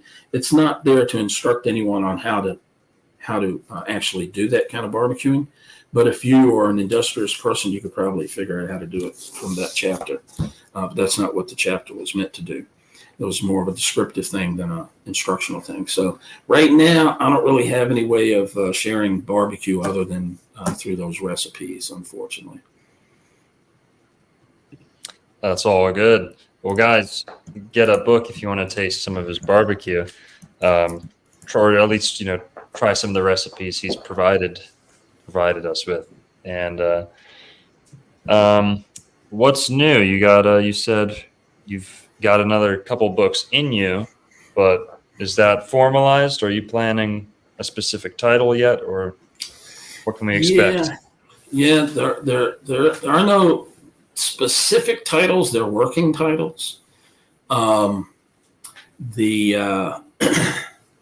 novels, the historical fiction novels, are they're not specifically based on Pocahontas, but Pocahontas is in them. That's a 3-part series that runs from about 1615 through about 1680. Because that is a very fascinating period of Virginia history to me, and I don't think we've been told the whole truth about it. But anyway, I'm going to fix that in my novels. But it's historical fiction. You know, nothing I can prove, just my opinion. Good point. The other books, where I live here in Fredericksburg, Virginia, there used to be just numerous plantations. George Washington lived here. His mother lived here. George Washington Lewis's relatives lived here. The Fitzhughs lived here. James Madison, Thomas Jefferson visited. Patrick Henry visited. Washington Irving visited. Lafayette, the French general that helped win the Revolution, visited. President Andrew Jackson visited, and every time these people come through, there would be a barbecue thrown for them. And so I did some reading up on the history of barbecues in this area, and it turns out that there was a barbecue circuit in the 1700s that ran from each plantation, right? George Washington's family's plantation, the Madison's plantation, Monticello, not Monticello, what's the other one? James Monroe. James Monroe was down here, and of course out in Orange County with James Madison. But there were all of these doggone plantations, and they would each take turns throwing a barbecue each weekend, and that went on for God knows how long, 100 years. And so I realized that there's a tremendous amount of barbecue history in this area. Lewis and Clark were at barbecues in the Fredericksburg area here in Virginia, right? So when George Washington says that he went to a barbecue and stayed all night, that was in Fredericksburg, Virginia. So I'm writing a book about that. Well, right? if I can jump. Sure. Well, thank you. That's something that I wanted to fit in. So thank you for reminding me.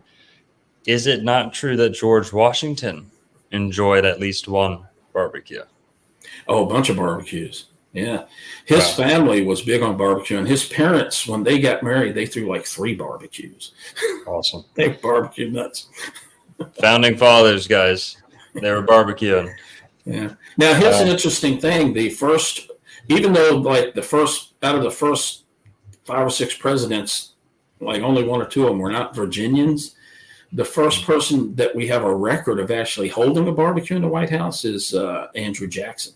Yep. And the only reason we know that is years ago I ran across, I read all kinds of crazy, obscure stuff. I was reading like these notes of a speech given by a congressman, right? So I was reading this congressman gave some speech in 1836, and he made mention, he said, "We discussed this at the barbecue at the White House last 4th of July.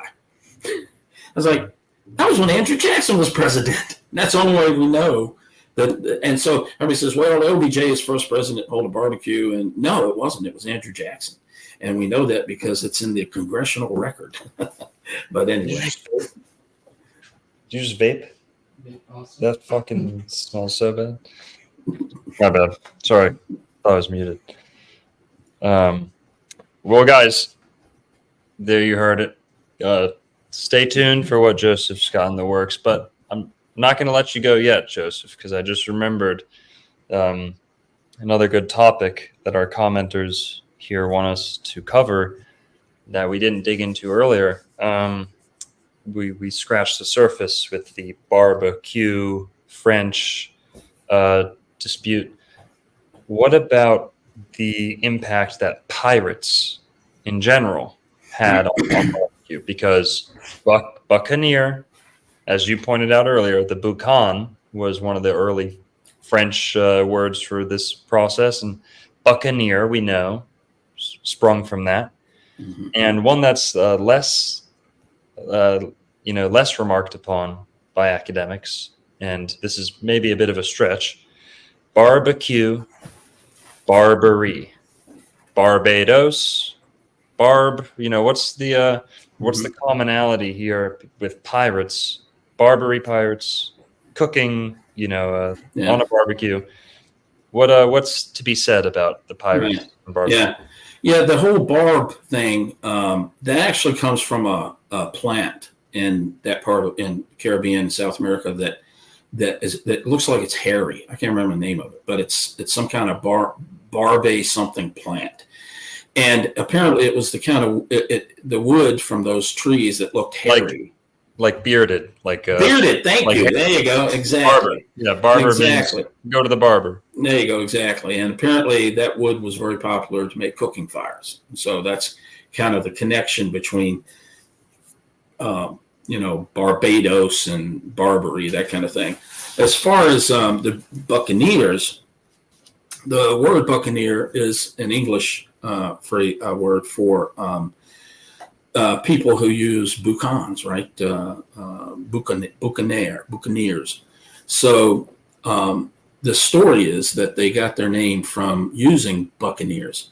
Now, the problem we have is that the most reliable sources of what buccaneers did says that buccaneers were cow hunters, not pig hunters. And that these boucans or whatever that they got the name from is what they used to dry cowhides on.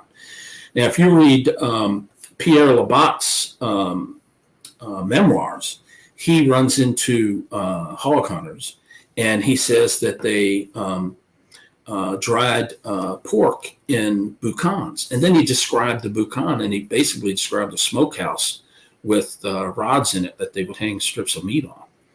So, how much barbecuing a buccaneer actually did is kind of in dispute. It's disputable, right? Because there is a guy named Esquilem, probably mispronouncing his name.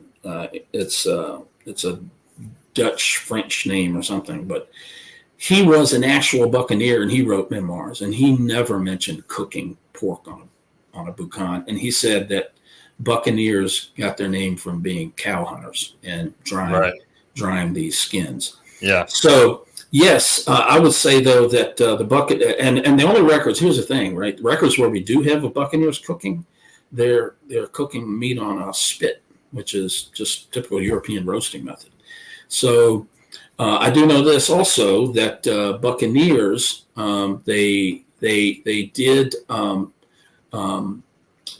Trade these skins, and I would not discount the fact that they may have hunted wild hogs and dried the meat and made like jerky, which they would call boucané, pork boucané, or whatever the case may be. That's very possible, but their main vocation was the skins on cattle. So, answer the question: pirates, buccaneers. Buccaneers very well could have gotten their name from boucan, using the boucan. But they gave that up. They gave that stuff up by the time Labat, was in the 1690s in Saint Martinique. There were no buccaneers that he ever saw doing that. So, yeah. Now, here's one that maybe notice that. Yeah, are these the old illustrations that an eyewitness painted of buccaneers? I can't remember the guy's name. Didn't make them to my book, but you can see them in those illustrations. You can see them stretching cowhides on the ground, and one guy carrying a pig, but it doesn't show him using all the boucans. There's probably one guy that said these buccaneers were cow hunters said that they eat pork. They eat pork without bread, but he didn't say that they were boucaning it or buccaning it or whatever the case may be. So. Yeah, that's kind of what I heard. How I initially heard of the pirate angle was that. Buccaneers or pirates, because the Barbary Wars were right before the whole piracy crackdown in the Caribbean, and a lot of Barbary pirates actually escaped into the Caribbean so they could keep doing piracy. Yeah. And here's one that maybe you've never heard before. And like I said, I'm into words. We're into syncretism here, and as you pointed out, barbecue originally was the name of the scaffolding, a wooden scaffolding that meat would have been cooked on, foods would have been cooked on. Well, when I hear the word pirate, I think of a couple of words. Pyrite or pyro, meaning fire. Yeah.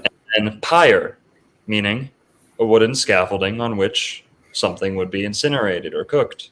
Mm. Now, isn't that an interesting link? Yeah. It could be, because here's the thing, right? Those people had to make a living, number one. Number two, if they were going to spend any time on the ocean, they had to have food, and that food had to be non-perishable. And if you could kill an animal and you could cut the flesh into strips and dry it and salt it, and as long as you kept it dry, it was cheap. It would not rot and go bad on you, and it's very nutritious because even though you may take a pound of beef and dry it down to a quarter of a pound, it's got all the nutrition of a pound of beef. So one of the major foods that were fed to navies in the late 1600s, 1700s was beef jerky. Right. And that beef jerky was either made salted in Africa, or it was salted in South America, or salted in places like Jamaica and Saint Dominique. And it was also a very popular food for feeding enslaved people because it was cheap, it was very nutritious, and it was easy to store. So who knows? There could be some kind of connection there, because I do know that there was a pirate, a guy that actually ended up in Virginia for a while.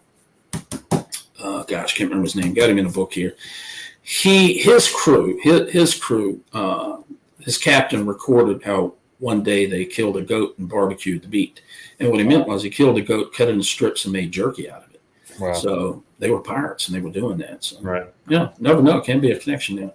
Very something for you to dig into. Right.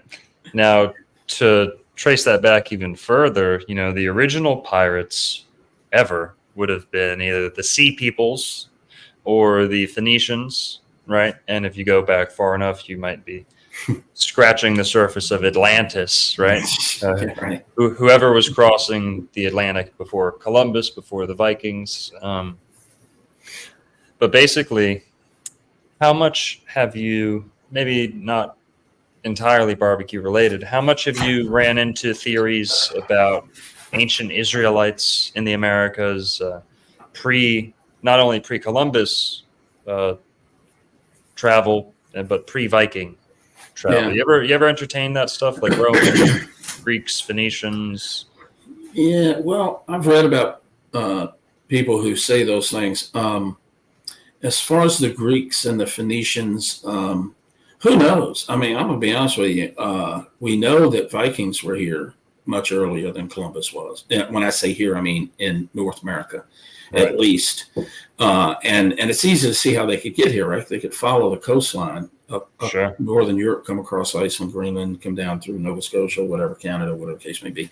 Mm-hmm. And there are even markers down from the way I understand it anyway, in the mid-Atlantic area, that Vikings, everyone says, looks like it came from Vikings, put them there. So as far as the Phoenicians and all, I'll tell you, there's some remarkable things, right? Because the prevailing theory of how Native Americans came to North America is across the Bering Strait. Yep. However, there is a tremendous, and people don't understand this either, I don't think, but there's a tremendous amount of genetic diversity in Native Americans. And to say that all Native Americans came to this part of the world across the Bering Strait, I don't know. I think that some paddled here from the Pacific and came into the western end of South America, maybe even up in North America, around California and Mexico. Sure. So to say that Greeks or Phoenicians couldn't have visited this part of the world, I don't know if you can make that definitive statement. So that's all I know about it. So. Right. Well, there's even like you said, the Vikings coming down the Atlantic coast. There's even stories of the Chinese coming down the Pacific. I heard that too. Down the Pacific coast. There's some sites in California. They're pretty damn sure the Chinese interfered with at some point in time. Yeah, then you've got your early mass Chinese population of places like California, and there might be more of an ancient thread behind that. And, right into Central America and the Yucatan, you've got a lot of statuettes and gods, goddesses, imagery that looks East Asian. And, there's ocean currents that could easily account for things like this. It might not have been a planned voyage, but Right. The Gulf Stream, for example, you toss a coconut into the Atlantic, it's going to land in Florida. It's going to land in the Caribbean. We've got these African nuts that land in Florida almost exclusively, that come right over from Africa. The Gulf Stream brings them right over. It's a long little voyage, but you can get lost and still end up, in the Caribbean. Yeah. So, and also on this channel, we talk a lot about language, linguistics. The Seminoles are some of the most unadulterated, unconquered. They've, according to them, they've done very little mixing. Their culture hasn't been stamped out as much as other people. Many of them claim to be Florida natives for thousands of years back, even though some of the mainstream people tell them they're from Oklahoma or tell them they're from closer to the Midwest. They say, no, we're Florida. We may be Seminole, but we have some of that Calusa blood in us. We have some of the Timucua in us too, the Tequesta, all these tribes across Florida. But like I said, language and etymology is something I like to get into. In the Southeast United States, you have a lot of Greek words, a lot of ancient Greek words. And just looking at the map of Florida here, the landmark that jumps out at us is Lake Okeechobee. Well, Okeechobee, according to some, means big water, right? Big lake, big water. And Okie, meaning water, in much of the Southeast United States, Muskogee Creek related languages. Okie means water or ocean. Now in ancient Greek, that's where we get ocean, Ocean. And Okie is the same root word on both sides of the Atlantic. Yeah. Now, creek was not a native word. Creek was a word applied to a group of natives, and we're told because they lived near creeks. Now, I've got a lot of evidence to show, newspaper articles, letters being written between Europeans and Native Americans, that the southeastern United States, some of the tribes were speaking some form of ancient Greek, or at least had a large contribution from ancient Greek. We have words in Florida like palatka. Palatka in Greek has almost an identical meaning. It means crossing, bridge, walkway, path, or plank. Plaka. In Tarpon Springs, you have the most Greek city in the Americas. Tarpon Springs, 1 in 10 people still speak Hellenic dialect in the home. And some other things with the Seminoles, I've got whole newspaper articles showing all the different words they use. For example, Creek, all the states that the Creek used to live in, all of them have a city by the name of Athens. You see a lot of Athens in the Southeast United States, and that may seem arbitrary, but in fact, when you go back into the Mississippian culture, you see an earlier culture known as the Adena. The Adena, and these are some early mound builders, and all this imagery you see in ancient American art, you see a lot of Greek. If you trace that far back enough, you start seeing some Hebrew. You start seeing some Phoenician. And when you go far back enough, it seems like it's not either or. You're just seeing such an old contribution that it's before Hebrew, Greek, and Phoenician might have split off from each other. And this is present in the Americas. There's a lot to show for it. Have you ever heard of Donald Panther Yates? Mm-mm. He's a good one that you might want to look into if you ever want to check this stuff out. Transatlantic, ancient America. Donald Panther Yates, he's also got some native blood. He's a geneticist, and he's proving much of what I'm saying genetically with haplogroup X. It's unique to the Eastern Mediterranean, the Levant, right where we'd expect our Phoenicians and Greeks and ancient seafarers to be coming out of. But another thing we have in Florida is ship anchors, ancient, large ship anchors all across peninsular Florida. especially around Tampa Bay.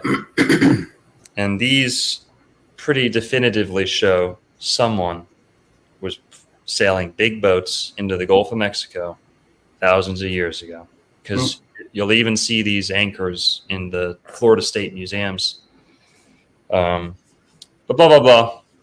There's a Phoenician connection to the Southeast United States too, in that certain tribes would actually sacrifice their firstborn children, like the Timucua. The Timucua, who used barbecue, would also sacrifice their firstborn children as an offering to the chief, which was that struck the Europeans who showed up. And that that's actually seems to be taken right out of the Old Testament. And all around the Southeast United States, that's very in line with the Canaanites from the Old Testament, or some of the Israelites. Another thing about the Southeast United States is you see stone pyramids all over Mexico, Giza. Well, why do we not see any large stone pyramids in the Americas? You see great earthworks, you see great platform mounds and large things that are on par with the Great Pyramids. But why didn't they build out of stone? Why didn't they build out of steps? Like where's the geometry, basically? Or at least the masonry, I should say. And this also seems to come straight out of Exodus. And in Exodus, you'll see God instructs the Israelites, there's a lot of other people around who are worshiping different ways, but you, my people, are not going to build with hewn stone. This is Exodus chapter 20, I believe. No hewn stone for the Israelites, and no steps, no step pyramids described in Exodus. And that seemed to have been followed to a T in the Southeast United States. We've also got things like circumcision, menstrual isolation, Passover ceremonies. Here's a big nail in the coffin. One of the words for the Creator, the Great Spirit in Florida, was Yo-Hey-Wah.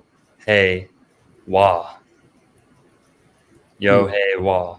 Like straight out of the Old Testament. Well, why I'm saying all this is maybe to as an olive branch to the barbecuers. As a vegetarian, I would like to maybe close with a little reading from Genesis chapter 9. Are you a religious guy? Yeah, I guess you could say it. Yeah, you could say it that way. I'm a Christian. You like the Bible? Oh yeah. Oh yeah. Sweet. Yeah, I have no problems with the Bible at all. So we're going to read from Genesis here, and I think you might like it. We're going to toss you a bone here, and you might have now you'll have the moral high ground when dealing with vegetarians. Okay? Oh, okay. All right. Okay. So this is Genesis. Oh, and yes. It's hard to dispute that mankind, his original factory settings, was frugivorous, herbivorous. Not true. It looks as though anatomically, and in the Bible it says God said the fruit and herb bearing seed. And when you eat fruit and herb bearing seed, nothing dies. You actually further the life cycle. And this is what you'd expect from being created in the image of God, right? A very godly diet, not having this wanton death or loss. Man has a function, and we're about 5-6 feet tall, perfect for picking fruit off the tree. Our digestive tract is fit for that. But you'll find as things went on, life got complicated. Some mistakes might have been made. An expulsion from Eden. Fast forward to Cain and Abel, who were still vegetarians, by the way. But you have maybe the first burnt offering being made. But it actually doesn't say anywhere that Cain's Abel's, the offering first of his flock that he offered to the Lord, that they were not slain, that they were simply offered. They were not smoked or burnt, that it was simply the fat of the first of his flock, which could be butter, could be like a ghee, something made from the dairy. But it's not until Noah's Ark that we get the first explicit consumption of flesh and the first explicit ordering of saying, hey, you know what? We're going to lower the bar here, and humanity, anything's on the menu, right? Right. But there's actually a little caveat. There's a little asterisk in here, kind of, when the Lord is talking to Noah. Genesis chapter 9, verse 1 here. We're going to read and we'll close with this. And God blessed Noah and his sons and said unto them, be fruitful and multiply and replenish the earth. And the fear of you and the dread of you shall be upon every beast of the earth and upon every fowl of the air, upon all that moveth upon the earth and upon all the fishes of the sea. Into your hand are they delivered. Every moving thing that liveth shall be meat for you. Even as the green herb have I given you all things. But flesh with the life thereof, which is the blood thereof, shall ye not eat. And surely your blood of your lives will I require. At the hand of every beast will I require it, and at the hand of man. At the hand of every man's brother will I require the life of man. Whoso sheddeth man's blood, by man shall his blood be shed. For in the image of God made he man. Okay, so right there, what's important is, as a vegetarian, we look to eat clean, minimize our karmic debt, you could say. Mm-hmm. But the distinction made in Genesis is God is permitting the consumption of living creatures. But he makes the distinction of blood, that the blood has the life. And it's the blood that, as a vegetarian, the Bible makes this clear for us, that it's not necessarily the flesh itself that is undesirable. It's the blood therein, which would contain, if you're a little metaphysical here, the memories, the soul, the emotions of the animal. These are things that vegetarians, might ponder. It's the blood that has the memory.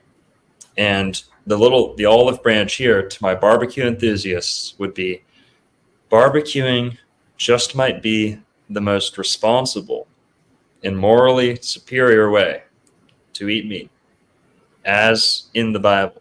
Because there's a bit of an emphasis on dehydration, especially in those early barbecuing techniques, right? Yep. And the slow cooking, the smoke, is going to aid in all the blood kind of being leached out, dried out. And, you usually drain an animal when you slaughter it, but not everything gets out. Yeah. Red meat is especially bloody. And so barbecuing, guys, if you're going to eat meat, I condone barbecuing, if anything. Make sure you minimize the blood, right? Yeah, right. Oh, I agree with that. So, yeah. Let's go. So yeah. And hey, guys, don't be afraid to try some jackfruit if you want. Throw a jackfruit on the grill. Those things are pretty good for you too. Pretty nutritious. Nice. But yeah, green jackfruit. And Joseph, give it a go. Cook some up. Yeah, let us know how it goes. yeah, might. We'd love to have you on maybe sometime in the future. Hope this has been entertaining for you. And yeah, no, that's great. I appreciate it. Thanks for having me on. It's been a pleasure. It's been a pleasure meeting you and your help in sound engineering and that kind of thing. And interesting discussion. And I don't know if we settled anything, but that's how we move things forward, right? No, we don't need to. It's not about settling. I think you did a great justice to the Southeast United States with your book. You did a great justice to your own home state and Florida by proxy.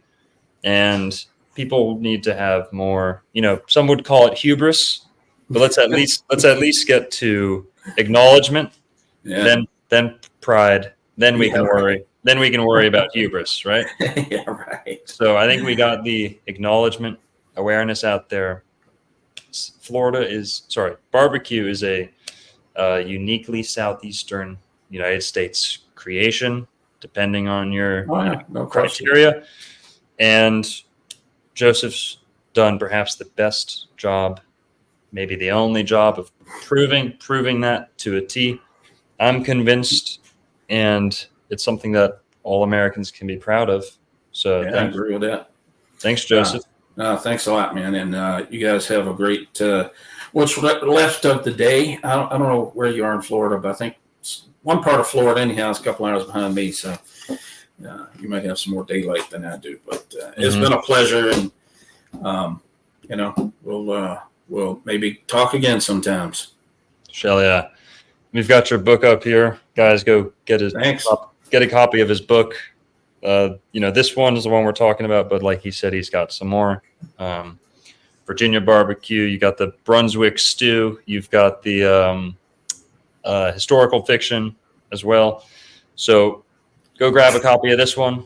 Look at what else he's got out. I'm sure he's on Amazon and elsewhere. He's going to be in the Dancing Elephant shortly. Nice. Within the week. Sweet. Show some support. And on our end, if you'd like to make some purchases from the Dancing Elephant, we have a website, dancingelephant.shop. We have plenty of books, plenty of crystals. We do tarot decks too, and other little odds and ends. That is the Dancing Elephant. Make sure to use the code OWF. That's it. OWF. That'll get you 10 or 15% off, and it'll help me make a buck. And yeah, you'll support the channel. We've also got, of course, we're being supported by the Moringa Man. The Moringa Man is themoringaman.com. This is a leaf. Joseph, you might like this stuff. This is a supplement, a food. It's just a leaf. It's a shredded leaf. It's moringa. Some people call it the solution to world hunger because of how much success it has in Africa. It's basically a meal replacement. Oh, wow. This one leaf has more nutrients than spinach and lots of fruit and other things combined. There's tons of protein, all these vitamins, really good stuff. So we sell capsules here and veggie capsules off the moringaman.com. You can buy the whole plant. If you don't want the packaged stuff, buy the whole plant. We sell those too, ship them. It's a Florida company. My buddy Alex runs this out of Dunedin on the West Coast. Yeah. So buy some moringa if you'd like, guys. And the code on this one is Old World Florida, spelt out. So grab some moringa with the code Old World Florida, spelt out. Easy peasy. Grab some moringa. And then our last sponsor for the night is Sip Blue. Sip.com is also one ingredient. These aren't some bullshit pyramid scheme, the 20 ingredient, never heard its scientific name before, No. This is butterfly pea flower tea. One ingredient. This is another superfood situation. This is said to purify the blood. Your blood is blue when it's inside. It's red when it comes out. The bluer it is, the healthier you are, some people say. The bluer blood, the more refined royalty, right? You may hear people say blue-blooded. So that's what Sip Blue is all about. It purifies the blood. Very good for circulation. This is one of the biggest circulation boosters that you can ingest. And my girlfriend swears by it. I like it. Brandon, who's helping us backstage, swears by it too. And this is ran out of St. Petersburg, Florida, by my friend Michael, who just hosted our full moon meetup there a couple days ago. Great guy, great product. It's not a product, it's a food. So Try that stuff. Sipblue.com. And the code for this one is also OWF. Well, Mr. Haynes, Chef Haynes, thank you for stopping by. Thanks for sharing all your knowledge. Thanks for writing the book. Hopefully we'll get you some book sales. And thanks, guys. Everyone have a good night. We're going to end with a video word from our sponsor here, too. But Joseph, last thoughts? No, man, it just takes a lot. It's been fun. And, you know, I always like hearing about, you know, some of these things, especially some of the history of down there in Florida. And so anyway, appreciate it. Thanks so much for having me on. You're welcome. Is there anywhere you'd like to direct people? Website or well, carrier of your book? Yeah, I have a Twitter account, OC Barbecue. Just spell it out, OC BARBECUE, Obsessive Compulsive Barbecue. I have a Facebook. Yep, OC Barbecue. OC Barbecue, guys. Yep, and I have a Facebook. Yes, sir. Twitter, and I have a Facebook page. Virginia Barbecue 101, just all spelled out, one word, no one conglomeration of words, no spaces. And I have a blog, but I haven't been able to spend a lot of time on it. That's ocbarbecue.blogspot.com. So we're kind of trying to figure out what we're going to do with websites. So that's kind of where we are right now, though. So, but if you need to get in touch with me, best place is Facebook, Virginia Barbecue 101, and send me a text message or whatever they call them, DM, whatever it's called. I don't know. All right, guys, you heard it. That's all for tonight. We'll be going live here either tomorrow or Thursday. But yeah, stay tuned. Go watch my new Ormond Beach Uncovered video about the Rockefellers, Pontoon Island, Ormond Beach. Yeah, that's a banger. Go check it out. And go show some support to Joseph. Good night, Joseph. Thanks, man. Good night. Peace. And we've also got a where's this one? Here, I got to remove that. We've also got a word from our sponsor here, Sip Blue. Okay, this is from the $1 million marketing firm that Sip Blue's hired to handle their advertisements. Just kidding. It's me. I made it. So, word from our sponsor, Sip Blue here. Go buy some Sip Blue, guys. Good night. Peace. What it feels like to sip blue.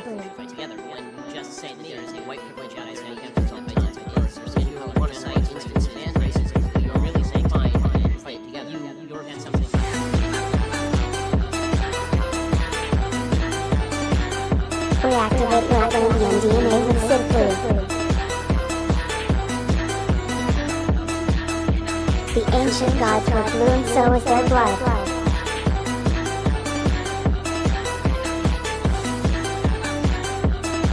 Return your blood to blue by drinking Sip Blue, the flower of life.